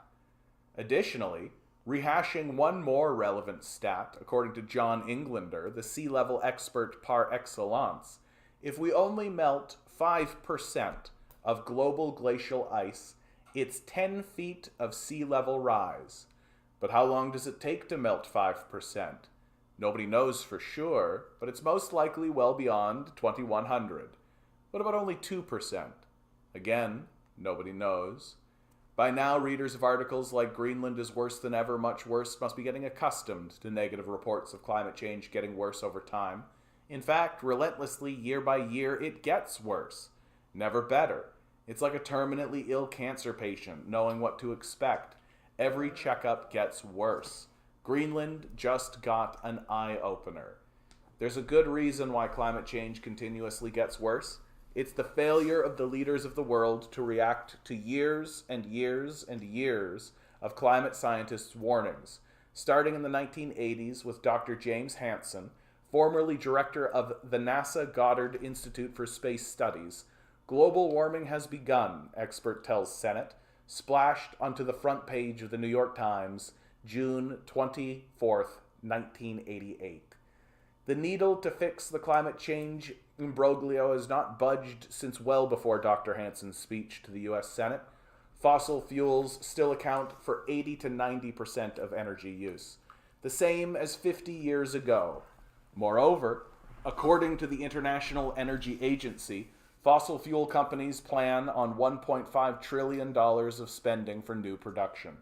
That's a lot of future CO2. And in certain quarters, coal is picking up steam again. These are the direct sources of CO2 spewing into the atmosphere, prompting a big question for the 21st century. What's going to stop the onset of runaway global warming? As it happens, new studies bring new insights to prior studies. For example, previous studies of the Greenland ice sheet studied the edges of Greenland to look at active melting, whereas this new CONS study is drawn further inland, more than 100 miles inland, discovering thinning ice never before seen. What they found was alarming. Thinning from Greenland coast stretched back to 200 to 300 kilometers. What we see happening at the front reaches far back into the heart of the ice sheet, said Shafqat Abbas Khan in a press release about the study published in Nature. The new model really captures what's going on inland.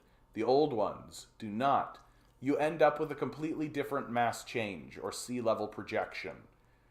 The principal area studied, known as the Northeast Greenland Ice Stream, covers approximately 12% of the ice sheet.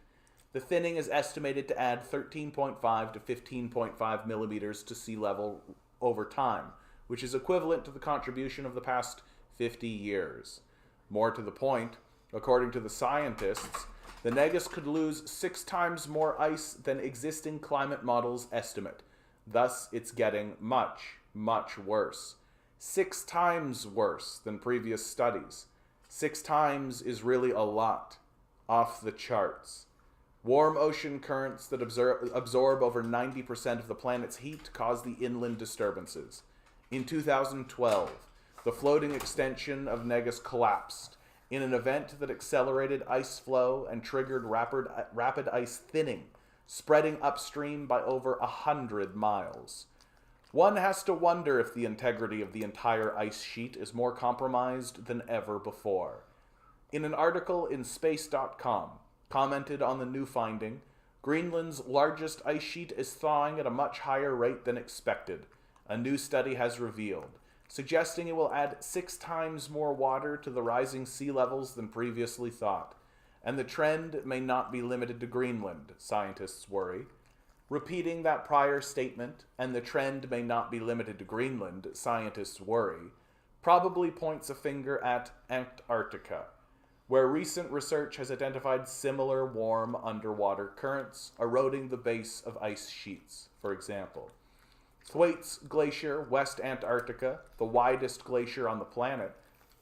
Recently, Thwaites had not measurably changed since it was first mapped in the 1940s. All of that has changed now that global warming has intervened. It's what's happening hidden underneath that spooks scientists. Ocean water well above melting point is eroding the base of the ice. Even more alarming, the CONS study discovered that accelerating melt continued throughout the winter of 2021 and the summer of 2022, which were unusually cold in Greenland, suggesting the thinning melting process is impervious to temperature changes on the surface. According to Eric Rignott, professor of Earth Systems Science at the University of California, Irvine, co-author of the paper, we foresee profound changes in global sea levels, more than currently projected by existing models.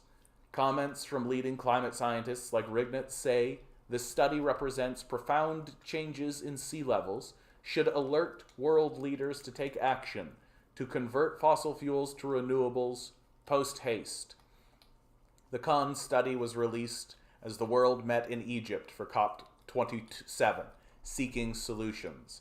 Based upon multitudes of climate change issues throughout the world, maybe the delegates should extend their stay by several months, or maybe even by just 1 year, to go through reams of demanding issues.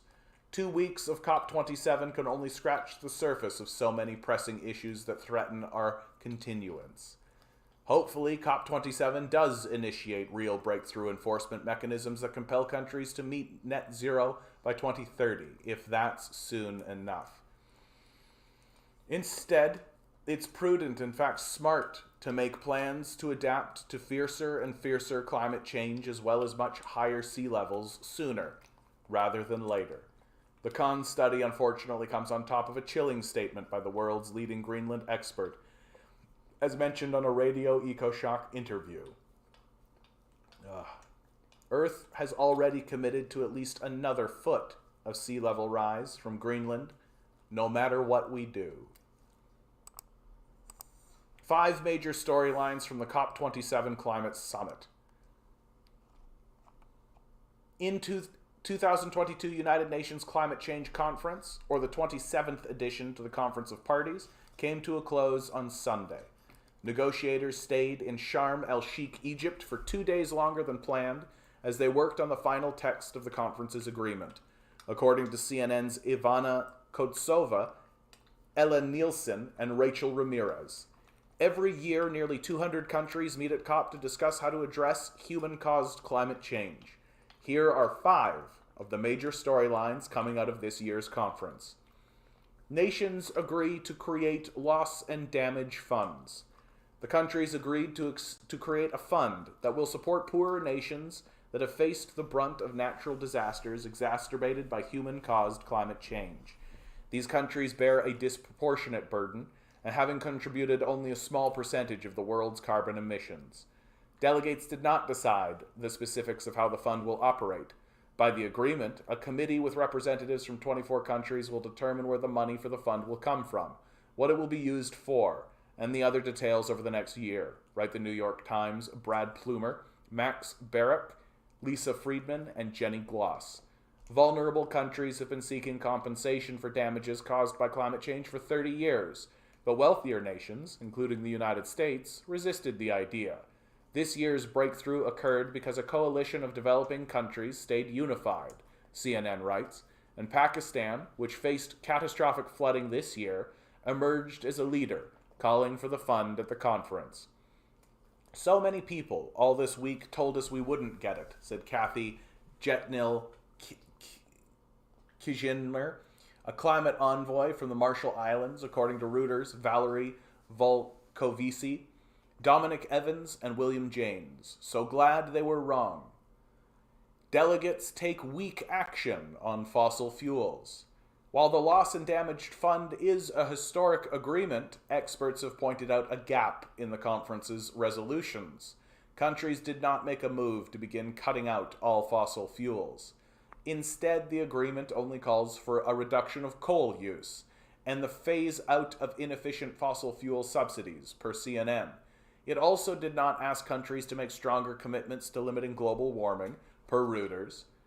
Current policies will eventually lead to 2.1 to 2.9 Celsius of warming this century, compared to pre-industrial levels, per the Times. Because of this, some delegates worry the agreement does not go far enough to limit global temperature rise to 1.5 degrees Celsius. I'm incredibly disappointed that we weren't able to go further, UK lead negotiator Alok Sharma told journalists, according to the BBC's Georgina Rannard. The loss and damage deal agreed is a positive step, but it risks becoming a fund for the end of the world if countries don't move faster to slash emissions. Manuel Pugler-Vidal, climate lead for the Worldwide Fund for Nature, tells the Times. Ukraine's president emphasizes how war contributes to climate change. In a virtual address at the summit, Ukrainian President Vladimir Zelensky said the ending Russia's invasion of Ukraine is essential to fighting climate change. In response to the economic sanctions imposed by Western countries following Russia's invasion of Ukraine, Russia cut off gas supplies to Europe. Dozens of countries have started the use of coal for fuel as a result, according to The Guardian's Fiona Harvey, Nika Lacani, and Damian Carrington. Since the invasion, countries in the European Union have also been importing natural gas and are building facilities to receive tanker ships carrying these gas supplies, according to NPR's Rebecca Hersher, Lauren Sommer, and Michael Copley. The new terminals could double natural gas emissions by 2030, per a new report from the climate think tank Climate Action Tracker. Zelensky also said the war has led to the destruction of 5 million acres of Ukrainian forests, per The Guardian. Forests play an important role in capturing and storing carbon dioxide from the atmosphere. Brazil's president-elect says the country will end Amazon deforestation.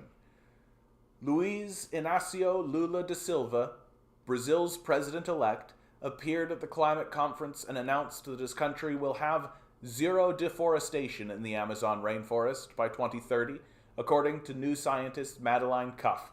There is no climate security for the world without a protected Amazon, he said at the conference.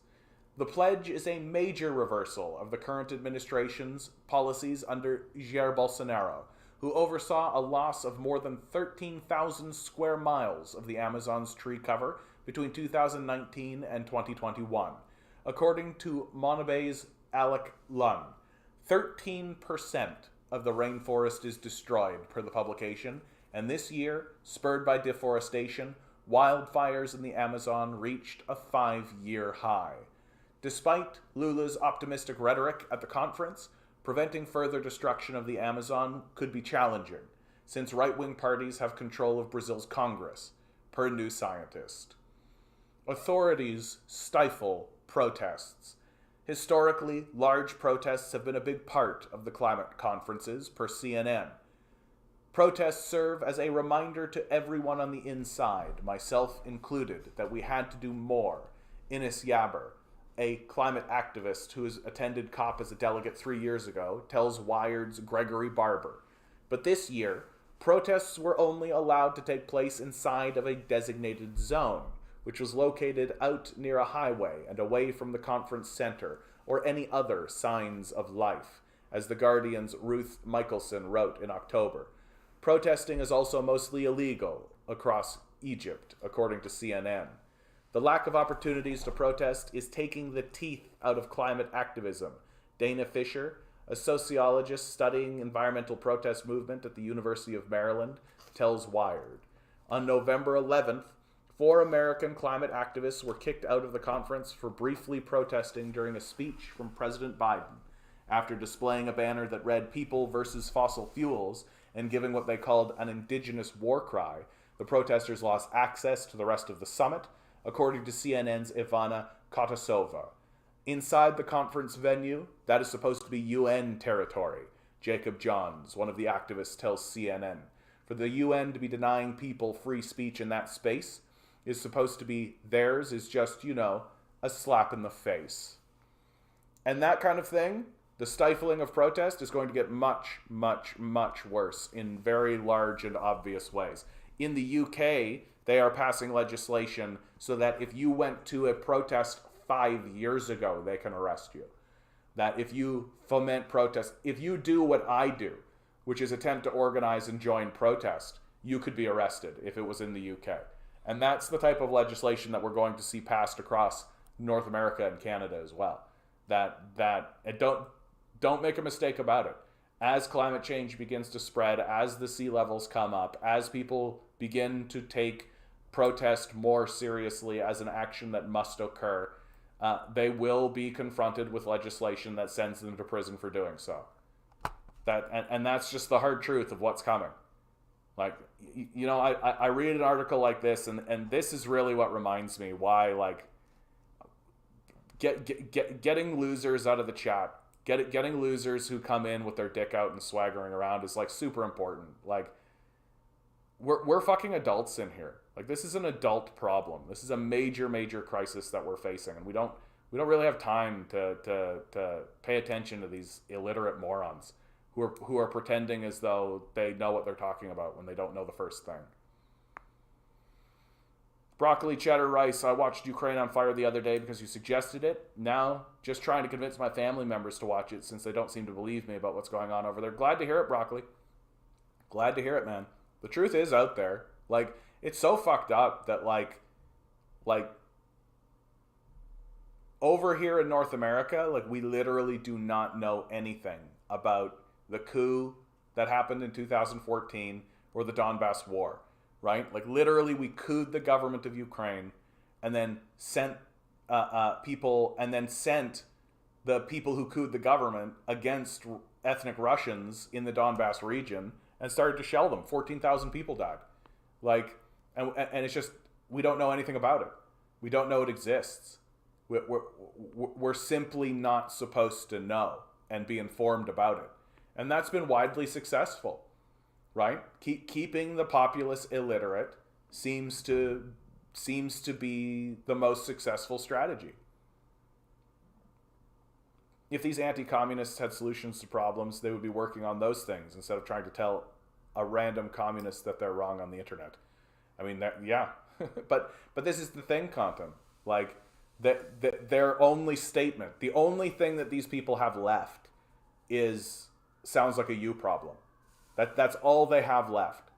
That fundamentally what they're not trying to solve the problems because they're not experiencing those problems. To them, these aren't problems, right? And they don't care if you're being victimized by these things because it doesn't affect them. It doesn't matter to them. And so fundamentally, all they have to say now is just shut up about it.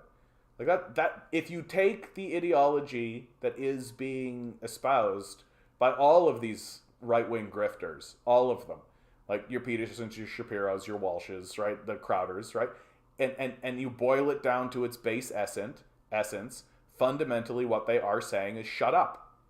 And that's it. That's all they have to. That's all they're interested in saying. That the points that they make are childish nonsense. Like I think about when Walsh was making his very insipid, childish film, What Is a Woman? And he goes and talks to people, and he points out that the chemicals that they're using to help people transition from male to female or female to male, right, also have ingredients that are used to like sterilize people and things like this. And it's like, it's such a nefarious and dark misdirect. Like, yeah, many medicines and many chemicals can be used for many things, right? Like, but to describe it to a fascist like Walsh and inform them of that, like, it's so obviously being done in bad faith that we but we don't seem capable of understanding that these people are not, like, they're not debating, right? They're not trying to have a debate. They're just trying to take up all the oxygen in the room and force you to try to counter every little insipid point they make. Because at the end of the day, they're happy with the way the system is. That the system is working for them, they think. That the system is working in their benefit, they think. And their strategy isn't to be right or to listen to evidence, facts, and reason. Their strategy is to just bog everything down with nonsense, which is exactly what they're doing. They're just taking up all the oxygen in the room, and we're just letting them do it. And so things like Ukraine on fire, right? Cut through that. But at the end of the day, they're not looking for solutions. Like that. That's like one of the fundamental things I think we have to come to terms with. Like, these guys aren't interested in solutions because they don't see these as collective problems. They'll literally just tell you to shut up about it and bootstrap yourself. And that's all they'll ever say. Because they're not intelligent, they're not clever, they refuse to understand even the basics of what's going on in their own lives, let alone the lives of other people. And for some reason, we listen to these people. It's pretty astounding. And any time, and some of them, like Peterson is the one who will eventually concede that, okay, yeah, there is a problem, right? But then he says, I don't think we can do anything about it.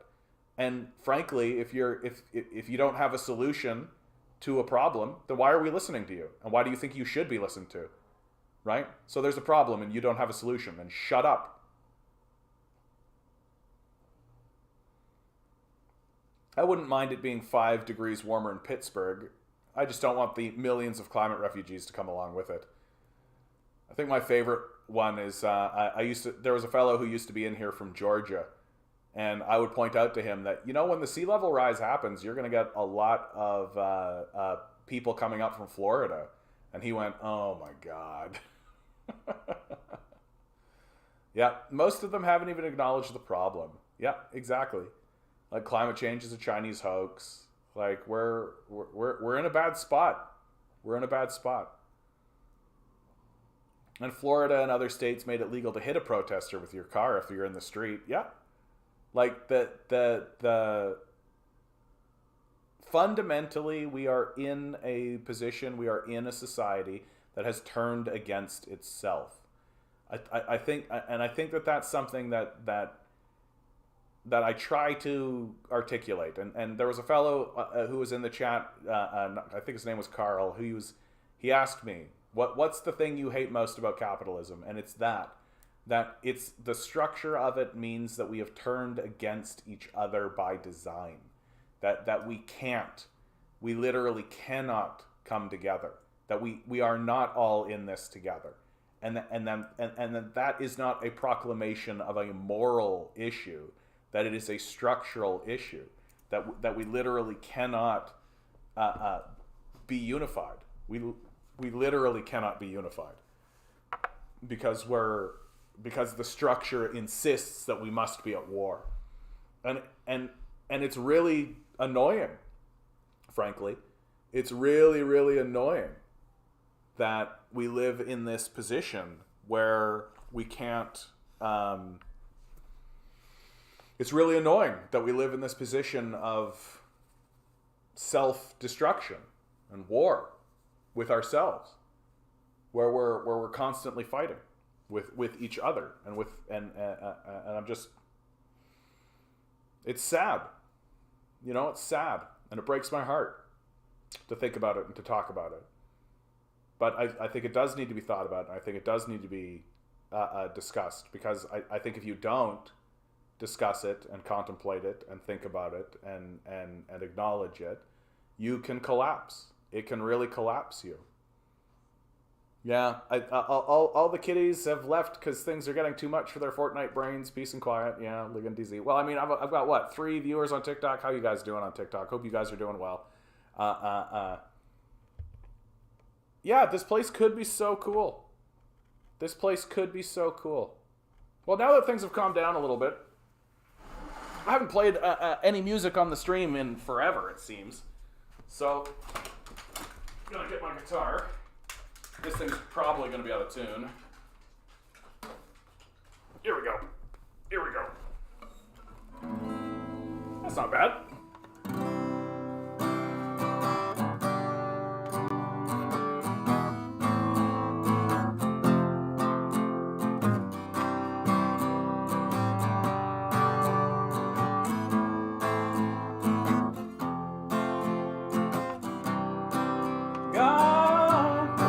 Time actually.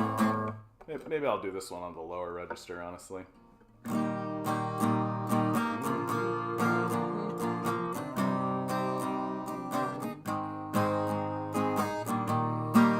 Got asked a question by my niece who's 5 years old. What's the world gonna be like when I'm grown? I looked up to the crimson smoke-filled sky. I thought, what's the harm in telling one more lie? I said, everybody's safe, no one's living in the streets. You never need to worry if you're gonna get to eat, and Antarctica is covered in ice, and everybody's happy, and wouldn't that be nice? The burning sun won't leave a paper trail.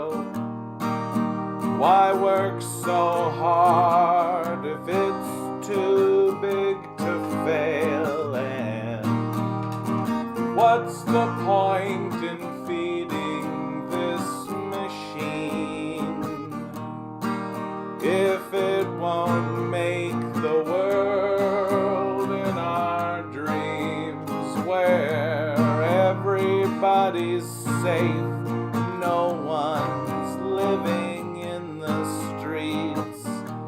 You never need to worry if you're gonna get to eat. Antarctica is covered in ice. Wouldn't that be nice? And I know one day my maker I will meet. When death's sweet kiss comes to sweep me off my feet, I hope by then we've learned a little more. I'd like this place to be better than before, so everybody's safe, no one's living in the streets. You never need to worry if you're gonna get to eat. And Antarctica is covered in ice,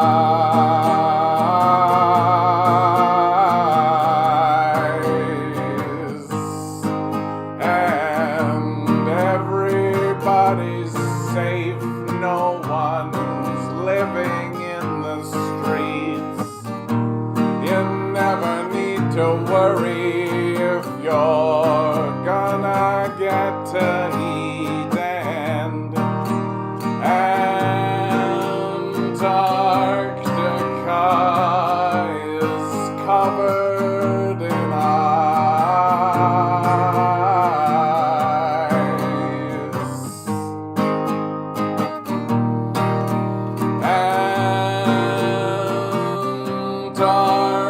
Antarctica is covered in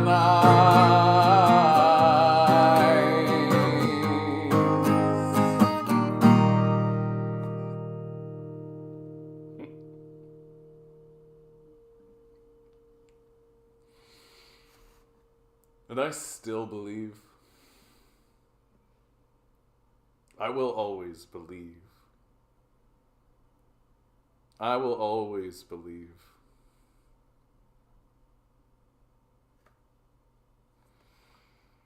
When the sea levels come up,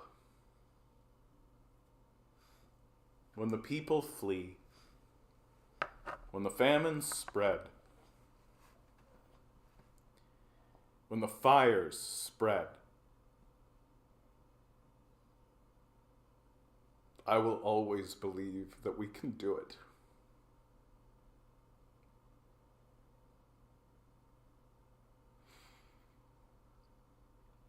The earth was a garden before we got here. The earth was a garden before we even got here.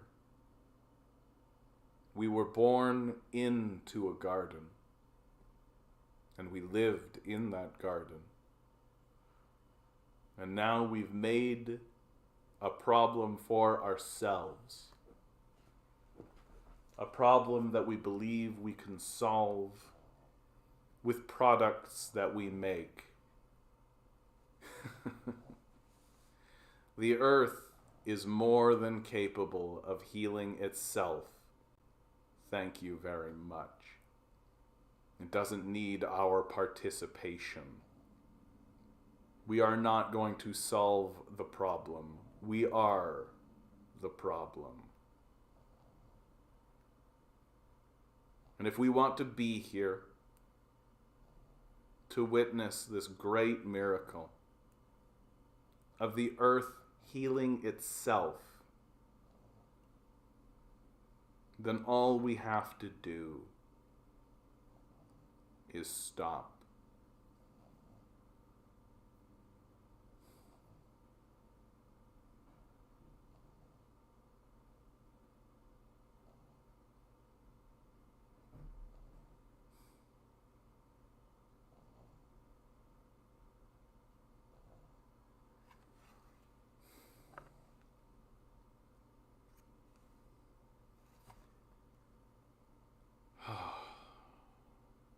Thank you, Major. I appreciate your kind words. Thank you. Thank you, Broccoli Cheddar Rice. I appreciate that.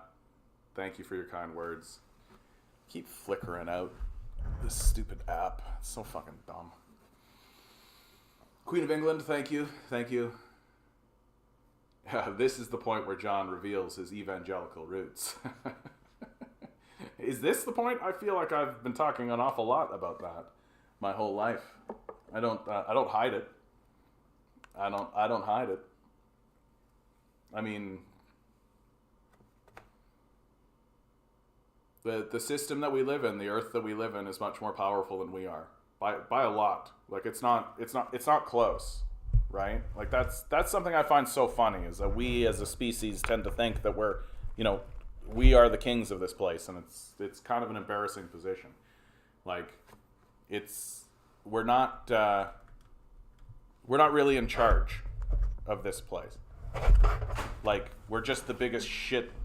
We're just the biggest monkey on the island, right? Like for now, until that's gone, which might be sooner rather than later. And we, the earth that we live in. Yeah, I've done enough altar calls to recognize one. There you go, grinning. That's funny, dude. That's funny. We have no respect whatsoever for the system that we live in. For the literal system that we live. Forget about the evangelical Christian angle, the existence of God or anything like that. We have no respect whatsoever for the literal scientific systems that we live in. Like quantum mechanics has told us through mathematics and explicitly that we are a singular energy. We are a singular energy being maintained by a singular force, right? And that we all spring out of this energy. And the idea that we would know more about what's going on, or that we would be more capable of resolving these issues than the very system that generates us and generates the system that we rest upon, is in my mind a complete and total absurdism. Just a complete and total absurdism. Like, we should be acknowledging and honoring the systems that birthed us, that created us. That the environmental movement tends to talk about it as like the Earth Mother or Gaia or the planet, but it goes beyond that even. That it is existence itself. Like, and when we tend to talk about the universe, we tend to talk about it in this cold, unfeeling sort of way.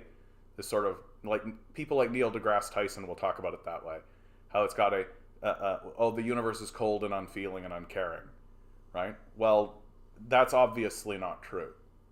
It's obviously not the case. That the universe gave rise to life and created life and created us and created the garden for us to be on, right? Is there a ruthless quality to all of it? Certainly. But the idea that there is this, all it is a cold, calculating, and cruel world is obviously false. And all we really do have to do, if we want to have this place turn into a garden again, and actually spread the gardens, is plant trees and chill the fuck out. This is the thing that really blows my brain about modern society. What's the point of all of these technological advancements? What's the point of creating all of this technology and creating this new society and creating all of this if we're not going to chill out and just enjoy all of it? Like, I don't understand what the goal was and what the goal is for Western capital and Western society. Isn't the point? Isn't the whole point of creating like a plumbing system, an electronic network, a communications network? Isn't the entire point that it means that we have more time to enjoy those things and enjoy reality and enjoy existence? I'm so sick and tired of living in a society that demonizes the idea that we should slow down and relax. we should chill out. Like if you say that, you're just called lazy, right? You're just told that you just need to grind set, and I can't think of a more reduced intellectual position than just like grind set yourself, right? Just grind set yourself, and it's like, for what? What do you gain for doing so?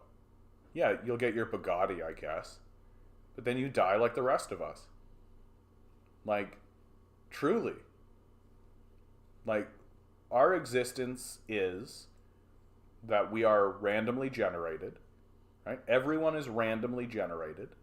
That's very obviously the case. We're randomly generated. We exist for a moment, having experiences, and all of those experiences are, while different from one another, are equal in their validity because we all die. And we have this flashing snapshot of what this plane of reality is on our own individual perspective. And we all individually come in and experience it. And instead of looking around at one another and saying, well, because we're all randomly generated temporal creatures who are here for a very, very, very limited period of time. Like, 100 years is fucking nothing. 100 years is nothing. And because we're here for such a short period of time and we're all randomly generated anyway, seems like the wisest thing for us to do is create institutions, to create systems that go beyond the life of a single individual, that are designed to improve the quality of life of the ones that come behind it. And it just seems like there's no base understanding within the consciousness of today's modern Western world that that's obviously what we should be doing. And if we can't do that, then it's best for us to do nothing. Like, quite honestly. Like, there's this ethos that exists within the capitalist mindset that says all work is good work. That as long as you're doing something, that is good by its very nature. To which I look at it and I go, obviously not. All work is not good work. It's why when you get guys in here being like, you just hate success. It's like, yeah, I hate successful psychos. Like, I hate people or I hate systems that generate waste on this scale and that are completely disinterested in resolving these things and completely disinterested in doing anything about it. Like, that's the thing that I think is so staggering about this conversation. Like, we live in a structure and we live in a society that genuinely created us, created life itself. Something that we can't do, something that we don't do. We wouldn't even really know where to begin. And it spawned not only us, but the very environment upon which we live. And we just refuse to pay it any mind. And we genuinely think that it's better for us to rip it all apart and destroy it than it is for it to just let it happen. That I am genuinely of the opinion that we would be better off as a species stopping what we're doing and going and lying in fields for the rest of our lives than what we're doing now. Like, what are we achieving here? What are we manifesting? What are we making happen? That doesn't seem to be anything beneficial. Like, it seems quite self-destructive. And who wins? Who gains? And if the answer is 5 dudes at the top of a pyramid who die soon anyway, then why are we doing it?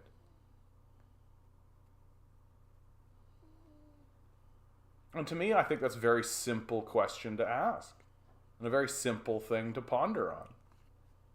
which in my view is why the system of capital has to make everything so chaotic and so difficult and so explosively bad for everyone.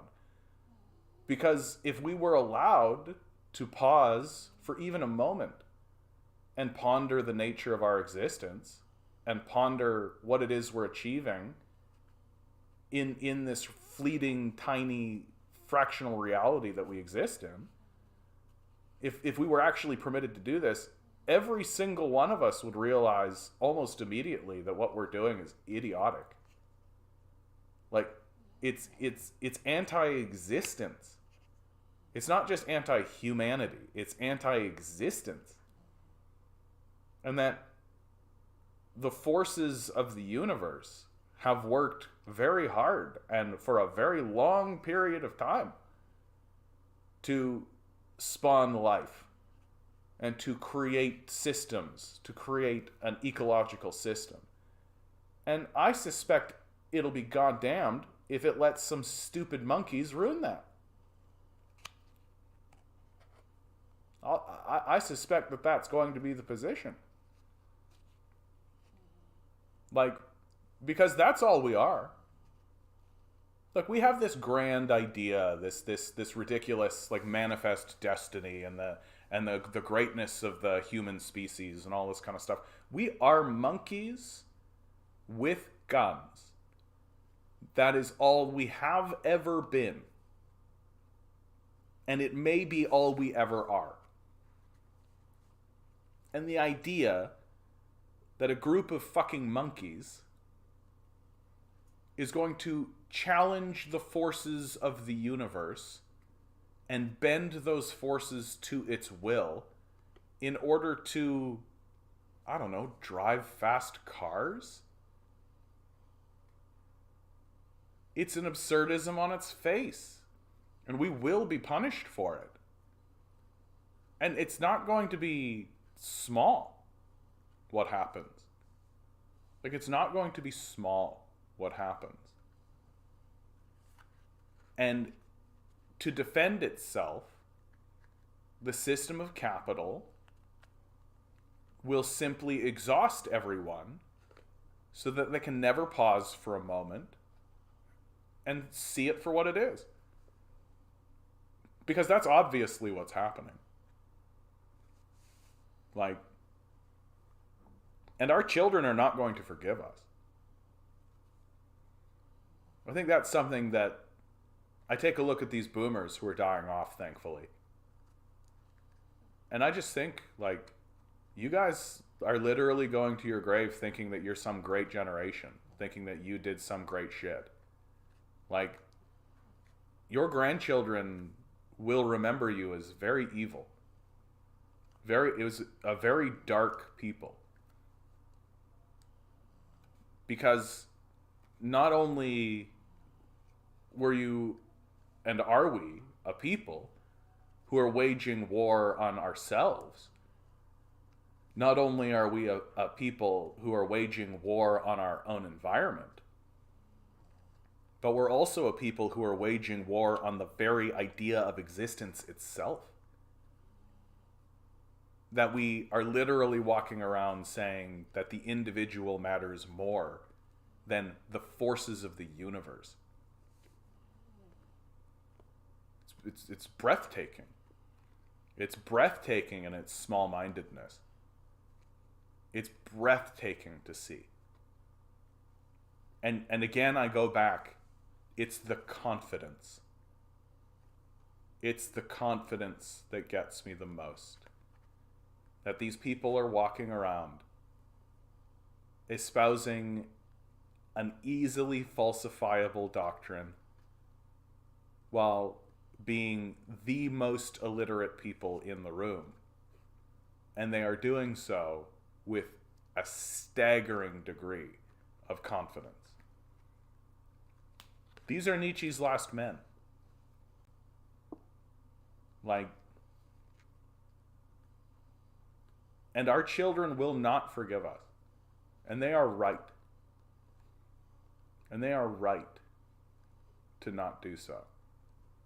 because we have every opportunity. Like, what's the punishment for us to stop using fossil fuels? Like, let's be really honest. Like, what's the grand punishment for us? Like, Times Square doesn't have its lights on? I think about that all the time. Like, we do not give a shit about our children. Like, that is extremely obvious to me. That is extremely obvious to me. That we do not give a shit about our children. Because if we did, we would shut the lights off in Times Square. We would insist that the wasteful usage of fossil fuels. Like, we can't just flip the switch and not use fossil fuels. Like, we're not crazy. We understand that we have to feed people, heat homes and such. But that's not what's causing the most amount of emissions. War. The American military. And for what? So that we can pursue some grand idea that we're the greatest species? That we're the greatest race? It's pretty incredible, actually. Like, it's pretty incredible that we are giving away so much for so little. That we are completely disinterested in anything other than chasing this dream. This fiction that never existed in the first place. Ligon DZ says, so many movies. Well, first of all, Anemone, good to see you. Like I said before, capitalism is the antithesis to nature, of course. Like, capitalism seems to be the antithesis to everything. It seems as plain as, if a person does not own the place that they live, if the person does not have ownership over the place that they live, and it's someone who doesn't live there, then the place will fall into disrepair. And the place will be abused and will be exploited. Because the person that owns it doesn't have to deal with the consequences of doing so. And it seems to be as simple as that. Liga Disease says, so many movies, fictions, or whatnot portray humans as inherently destructive. This is treated like a given everywhere. But now I see it doesn't have to be this way. And that is the truth. Like, we have monuments to humanity's cooperative capabilities. Like, we have, throughout human history, gotten together and done pretty incredible things. And have lived relatively peacefully. Like, we have done this. And I mean, it's so crazy to me that people come in here and they're just like, communism has never been successful. And I'm like, China exists. Like, look at it. Like, literally type into YouTube a China walk and go to China and look at it. And tell me that this is a failure. Like, tell me that this isn't working. And since the Revolutionary War under Mao, China hasn't invaded anybody. China's not attacking anybody. You can point to, like, minor border scuffles where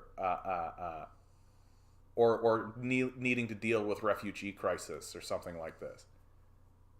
Like, but more or less, China is dealing with itself peacefully and dealing with its neighbors peacefully. It can be done. We could do it. And Rusty, this is exactly right. The older I get, the weirder the whole concept of war becomes. Well, like, what are we gaining? Like, what are we actually gaining from it? And it does just seem like we're caught in this idea that if it makes money for someone, it's good. And it's this worship of money. It's this worship of money. The misunderstanding that money is not a tool, but something to be venerated, something to be worshipped. Like, money as a concept exists as a tool. It's a promissory note. That's all it is. And if it doesn't actually get you the thing that it promises to get you, then it's worthless. And it just seems to me like we're entering that period where it's worthless. It's not actually getting us the thing that it promises to get us. Like, we're not building high-speed rail. We're not building community networks. I take a look at social at these social systems we have, right? Like Twitter, like YouTube, all of this.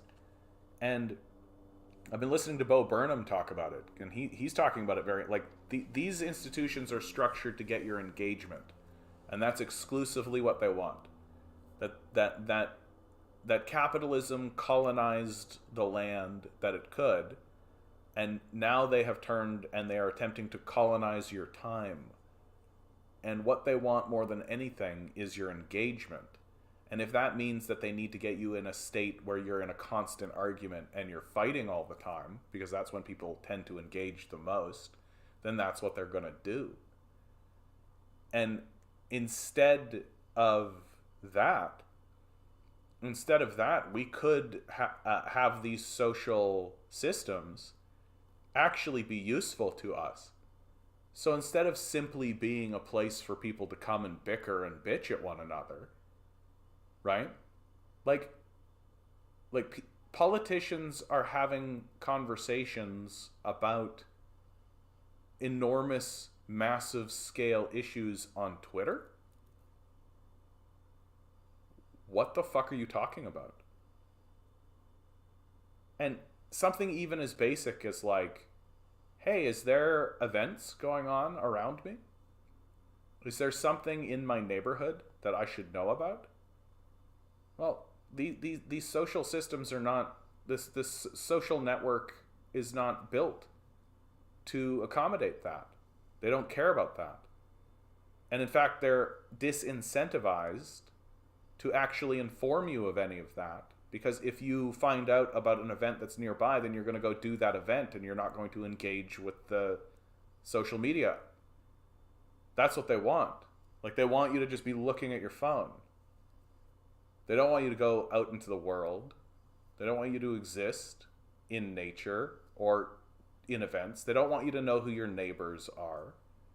And they're certainly not going to try to let you find out what's going on around you.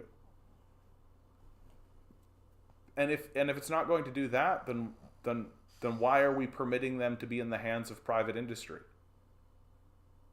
Like, why have we permitted private capital to have control of the method of our communication whatsoever? That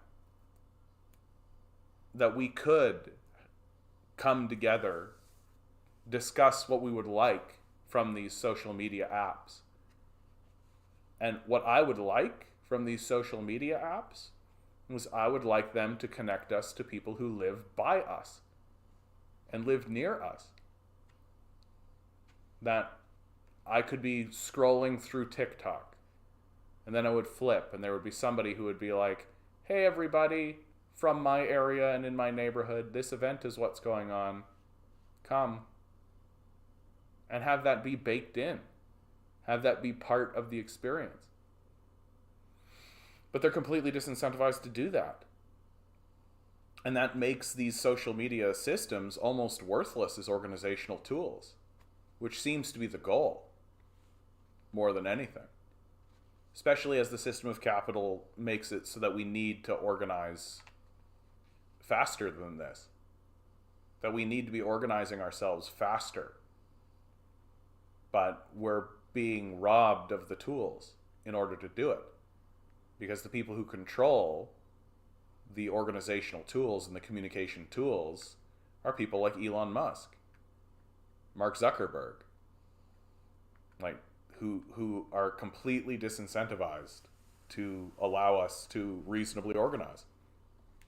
So as long as you're willing to interact with this and interact with social media as strictly entertainment, as long as you're willing to be strictly entertained by it, then you're fine.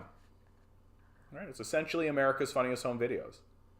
Then it's not really different, right? Like TikTok's not much different than just like America's Funniest Home Videos, if that's the way, if you use it the way it's been designed, right? Like, sure, maybe every so often you can just grumble about something, so doesn't matter, doesn't mean anything. But it's never going to allow us to actually connect with one another. It's never going to allow us to know who our neighbors are, because that's not what it's for. It's not that's not what the owners of it want it to be. And it seems as though all technology is going in this direction. And all of these tech wizards that we're all supposed to be worshiping, it really just seems like the entire point of the tech revolution was to enact a new form of colonization. And the first step was to atomize the populace and keep everybody separate from one another. And then to drive us into the only form of communication that was available to us, which is these social media apps. And in so doing, like, we're literally being colonized on an individual basis. And while that's happening, we're more or less forced to it, because it is the way that communication has gone. And that if you want to be relevant in today's world, then you have to interact with these systems that are designed to prevent meaningful conversation and meaningful communication. It's just wild.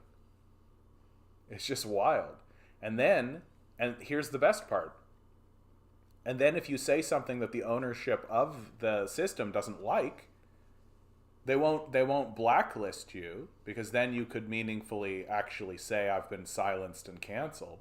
But they do deprioritize you. You get deprioritized in the algorithm. That this channel has definitely been deprioritized in the algorithm. That's without a doubt. Without a doubt, that's the truth. And one thing I've noticed actually about TikTok, I got 2 viewers now. At the start of this, I had 250.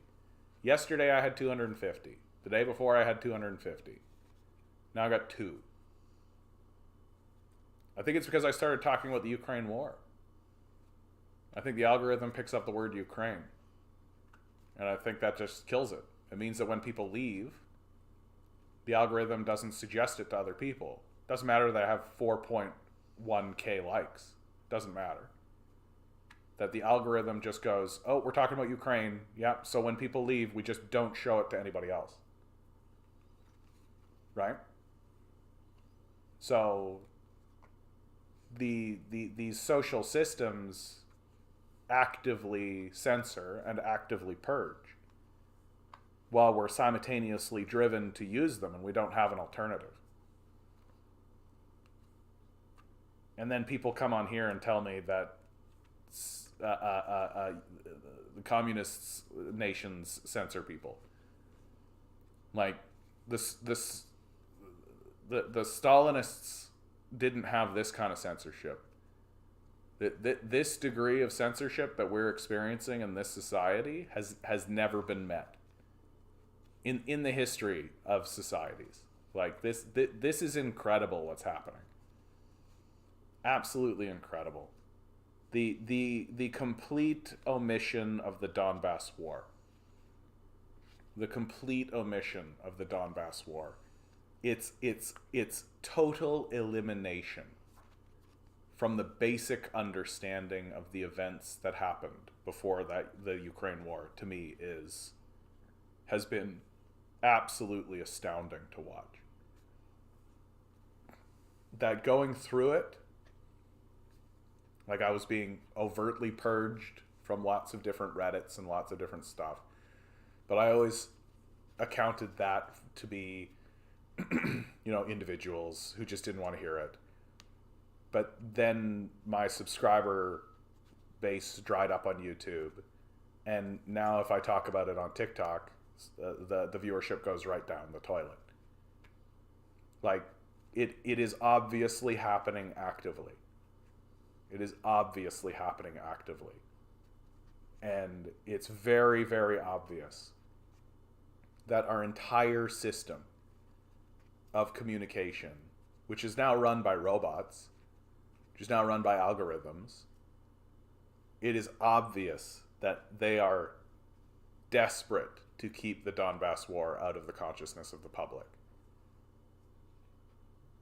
Because I think anyone with any sense, forget about like moral position, right? Forget about that. But just any sense would realize very quickly that, NATO funded neo-Nazis to coup the Ukrainian government in 2014, and then those neo-Nazis went to the Donbass region and started killing 14,000 people over 8 years. Yeah. Like, maybe that plays. Like, maybe that has something to do with what's happening. But if you talk about it, 2 viewers. Hour ago I had 250. Like, this is what we're talking about when we're talking about oppression. This is what we're talking about when we're talking, like, the libertarian crowd is talking about freedom, and I'm like, bro, if you think that, like, what's this freedom that you think that you got? Right? If, like, as long as I talk about Kim Kardashian, I'm gonna do great. Right? If I were wearing silly hats and just like playing weird little silly songs, right? Like, people would love it. But if you talk about something meaningful, and if you talk about something real, and you go against the established narrative of the death cult, because it is a death cult, it's obviously a death cult, they literally have robots to just actively remove you from the conversation.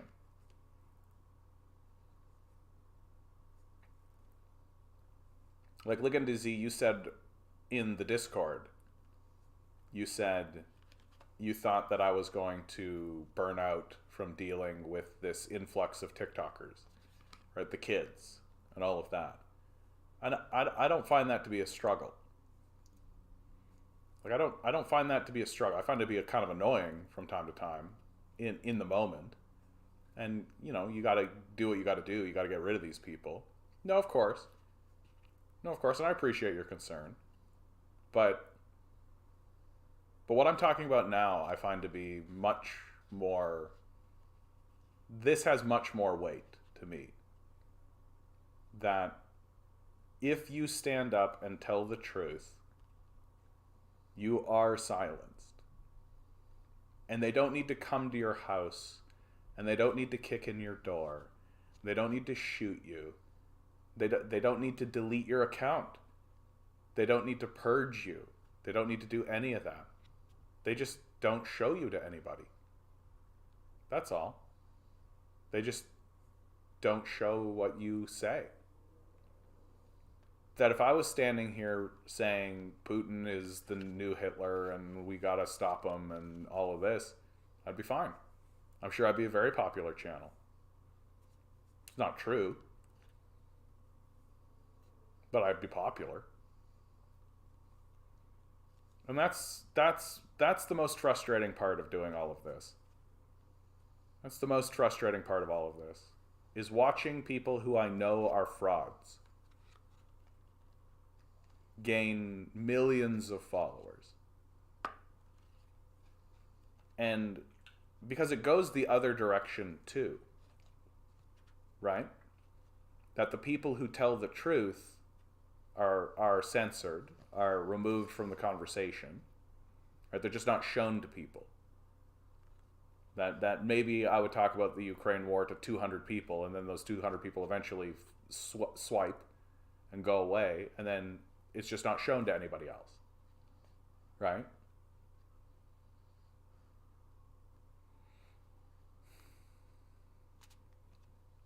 And then you take somebody like, let's say, Andrew Tate, or someone like Jordan Peterson, Ben Shapiro. Well, and the algorithm boosts them, right? So if I get a like, that's worth a like. Unless I start talking about the Ukraine war, and then it's worth nothing. But people the system wants to boost, well, if they get a like, it's worth 100 likes.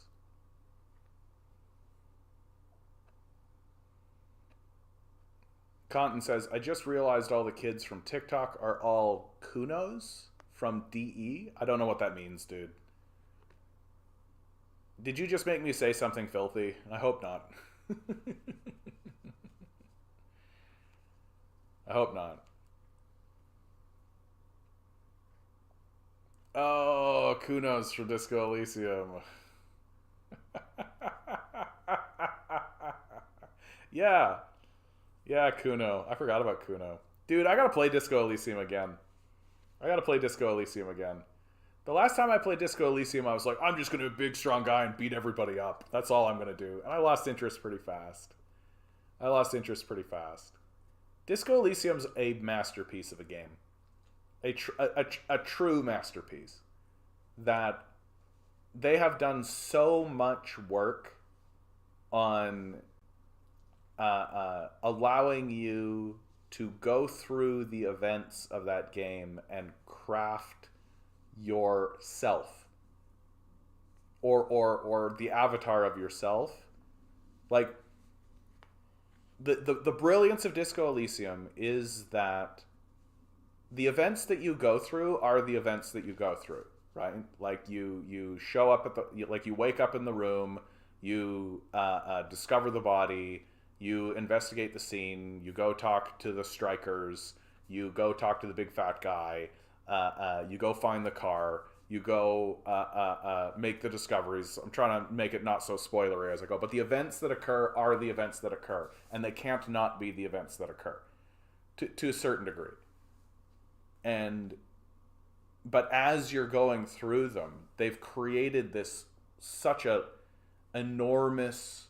They've spent so much time and so much care and so much effort to allow you as the player to step into that world as yourself.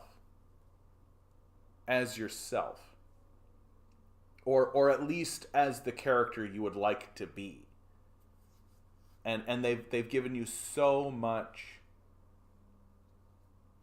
They've given you so much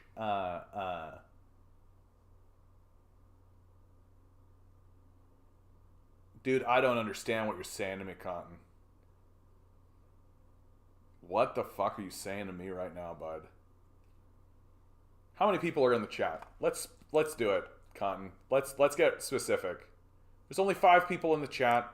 There's only 2 people on TikTok. Spoilers for Disco Elysium. Let's talk, Cotton. What the fuck are you talking about, dude? Like, I'm genuinely interested, because I do think that the thing that keeps me interested in going back to Disco Elysium is that it does feel like there's more to it.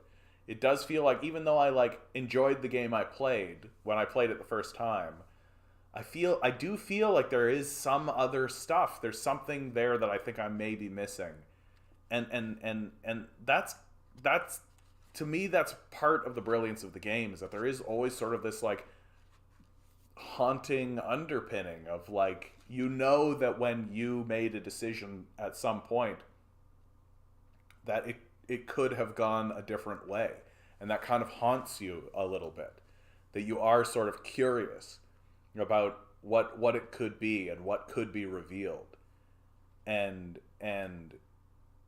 I really do think that the strength of Disco Elysium is that when you and it's literally every step of the way. That's what's so brilliant.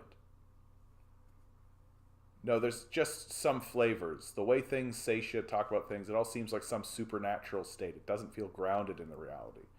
It's almost super real. But I think that's what's fascinating about Disco Elysium is that you that could be a reflection of yourself in the game, right? That's what I love about Disco Elysium, is that there's all of these sort of hidden, like other games, when they say that they're going to give you, like, you play your own character or do your own choice, they're usually just talking about, like, you can use a gun or you can use a sword. Whereas when Disco Elysium talks about that, they're literally like, are you a communist or a capitalist? Like, that's part of it. That they've gone to great lengths to create a personality profile and to introduce you into the world with amnesia. When you begin the game, you have amnesia. That's not a spoiler. You just don't remember what's going on. And you can interact with the world around you.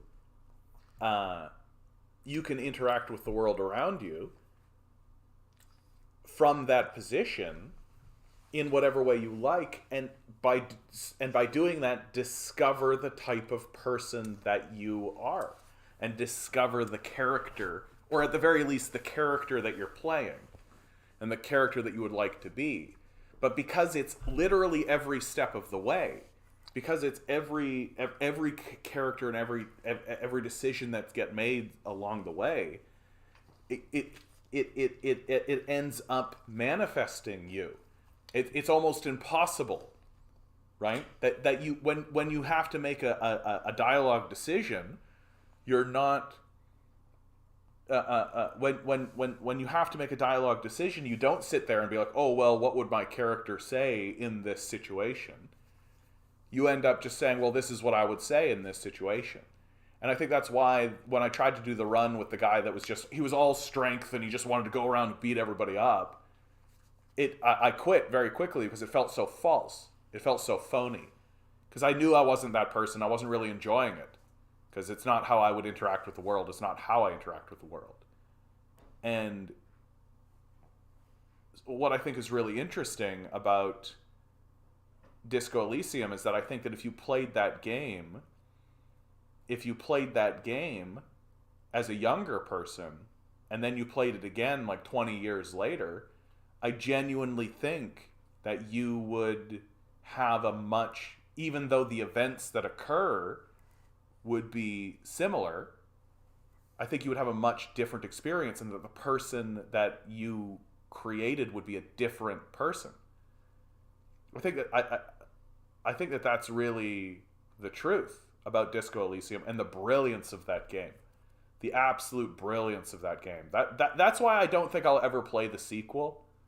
Because I just think that they caught lightning in a bottle and they executed perfectly on their idea. And now it's the second one's going to get made for money. And they're not going to be able to achieve the same idea, I don't think. Like, if it comes out and everybody raves about it, then sure. But I suspect that this second one is just going to be boilerplate bullshit. What made me think I'm in the afterlife is the conversation you try to have on the phone behind the bookstore. I'm convinced I'm dead, and my partner might be an angel. Interesting, Cotton. Interesting, dude. You tell me how that goes.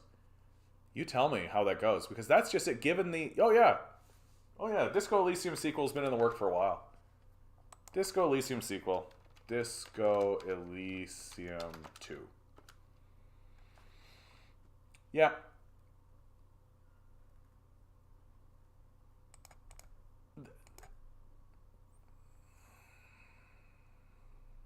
So, many of the people who were on the original project left the project. And so, three core talents, including the lead writer. Lead writers Robert Kurvitz and Helen Hindpier, as well as lead artist. So literally the two lead writers and the lead artist left the project. So they've been planning Disco Elysium 2, but Is that going to happen? What's going to be? All that kind of stuff. Yeah, the first time I played Disco Elysium, I was very like upfront. I was very upfront about I'm experiencing amnesia. I don't know what's going on. Every time I encountered an event, I immediately confessed to it, and my character, because that's who I am. If I had amnesia and I saw this cascading chaos that I myself had created, I would be like, oh my god, what is happening? And so what I experienced while playing Disco Elysium was really like a man who was obviously hit rock bottom, but now was going to move forward with like a lease on life.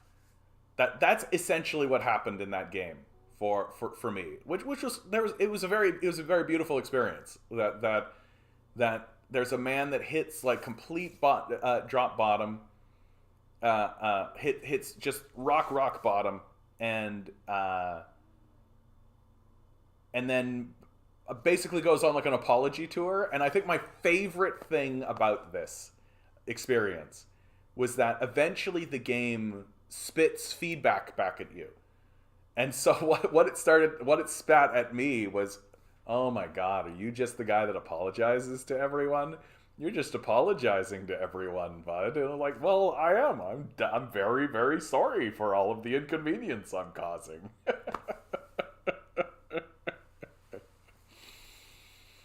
Yeah, I pumped physical instrument just to beat the shit out of the race supremacist. I fought him shirtless to pump up my physical. Of course. No, of course. That's a very satisfying thing to do, for sure. But basically, I found that the character that I made, once I did that, once I achieved that, the character that was very satisfying, but then the character kind of drained out of him for me. And I just ended up being like a big walking asshole. And I didn't like it. I didn't enjoy. I knew I wasn't going to be satisfied with going further in the game with that guy, because ultimately I just didn't like who that guy was. And if you don't like the guy you're playing in a game that's about like creating a personality profile, then I just don't think you're going to carry on with it. The thing that I want to do the next time I play Disco Elysium is I want to create I want to create the type of profile that I think I would be and how I would be in the world, right? Like, and the type of attributes that I think I would focus on. That's the other thing I really like about Disco Elysium, is that it's not like, do you fight well, or do you like things like intuition really matter, right? There's a whole like detective aspect to it. And you can make gains in interesting ways by having a lot of points into something that's kind of obscure or esoteric, right? And with empathy, authority, physicality, and artistic vision, fantastic. But the thing that I would really like to see, if I can achieve, and is that the first time I played the game, I was very much like, I have amnesia. I have amnesia, everyone. Hello. I have amnesia. I'm so sorry. I don't remember doing that. Sorry. I have amnesia. That was basically how I played that game. And I had a great time. Because I think that's exactly how I would be. If I like woke up in a room and I didn't remember who I was, and then I was confronted with a bunch of chaos that I obviously did, right? I would for sure just be like, I don't remember doing it. I'm very sorry. I don't remember doing it. I'm very sorry. That would be me for sure.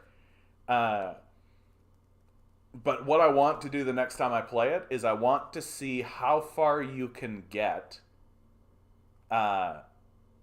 denying everything. I want to see if you can, how deep can you actually get into the game without admitting you have amnesia, without admitting that you don't know who you are, without admitting that you don't know what happened. How deep can you get? And how far can you go? Can you make it to the end of Disco Elysium and make it so that your partner never clues in to the fact that you have amnesia? That to me is like, oh, if that can happen, you know what, man? I don't even care. I'm gonna look it up right now. I'm gonna spoil this for myself. What was the name? What's the name of the partner? I can't remember the name of the partner. Can you get to the end of Can you get to the end of a rainbow? Oh, isn't that lovely? Can you get to the end of a rainbow? Oh my god. I typed into Google, for those of you on TikTok, can you get to the end of, and then it fills in a rainbow. And I'm just like, how lovely is that? Can you get to the end of a rainbow? Disco Elysium, without anyone knowing you have amnesia. That, I think, yes, no, that's not what I care about. It has 3 different main endings. You know what? I don't even care. I'm totally gonna spoil this for myself. Oh, shit, Cotton. Ugh. I got you, Cotton. I got you, bud. Oh, I'm so sorry, man. I felt like I was one click away from just like blowing everything up for you. I got you, bro. I got you. You're right, man. I don't even know what I was thinking. Like, of course you hadn't finished the game. Of course. Oh my god. Jesus Christ. Bro. How far in are you? Like, what's the last sort of big thing that happened? But the yeah, that would be the thing. That would be the thing that I would try to achieve. And I don't know that the game necessarily supports that idea. You know what I mean? Like, I feel like they designed this game, like they were very, very... You did the green truck.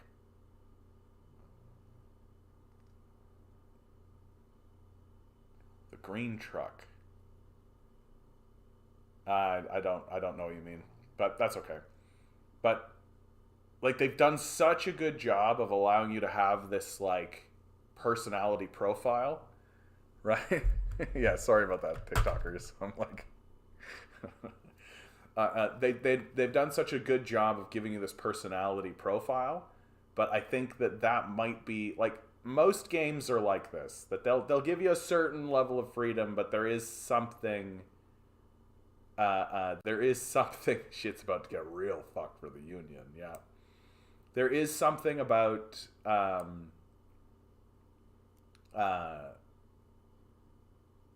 there are just certain things that games won't allow you to be, or won't allow you to do. And I worry that with Disco Elysium, that's one of them. That eventually, at some point, there is just gonna be a moment where the game is gonna force it out of you. And it doesn't matter how much you resist it. And it doesn't matter how circuitous you are about it. It doesn't matter how sneaky you are about it. It doesn't seem to matter.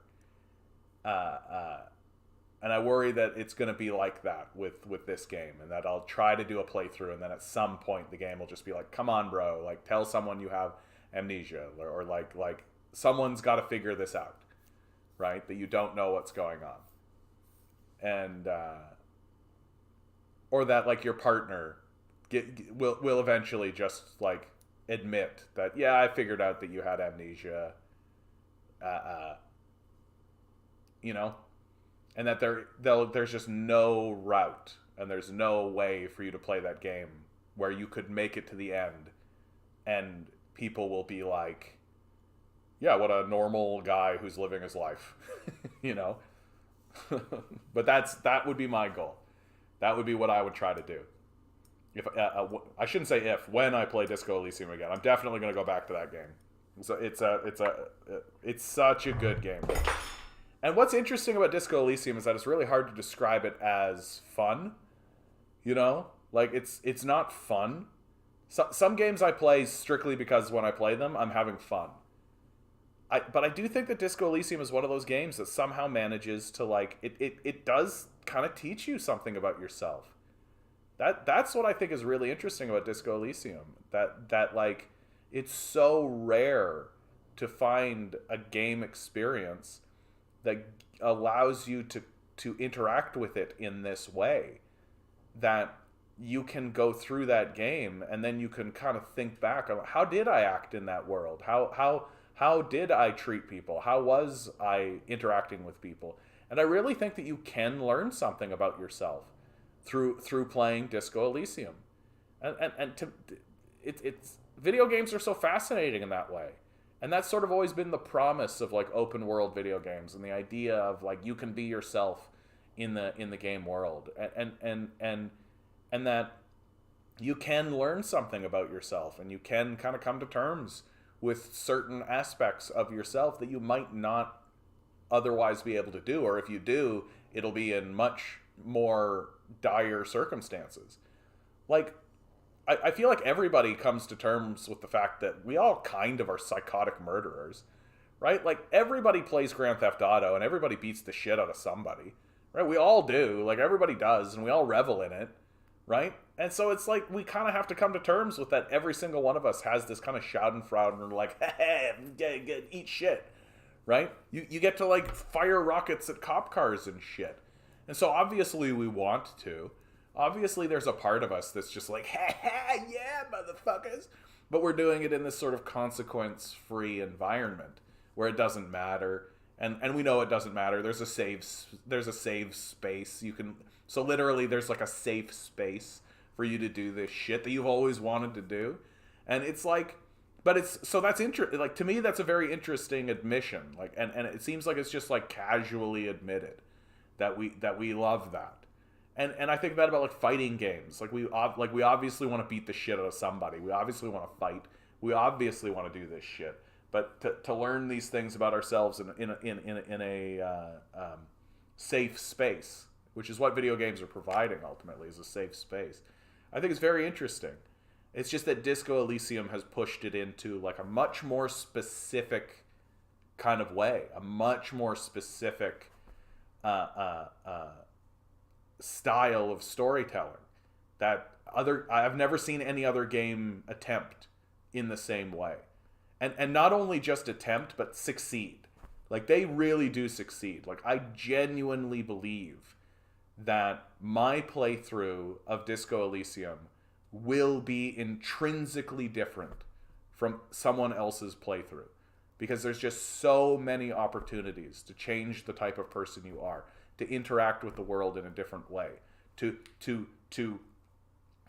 be a certain type of person, and to interact with the world in a different way.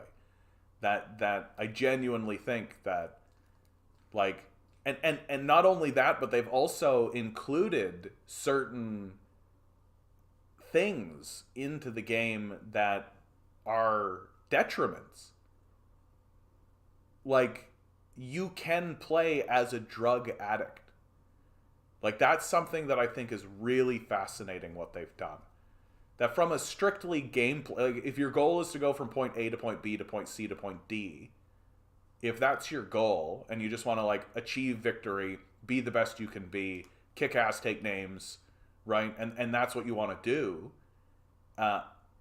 Well, they've included this opportunity for the player to go through the game experience as a drug addict.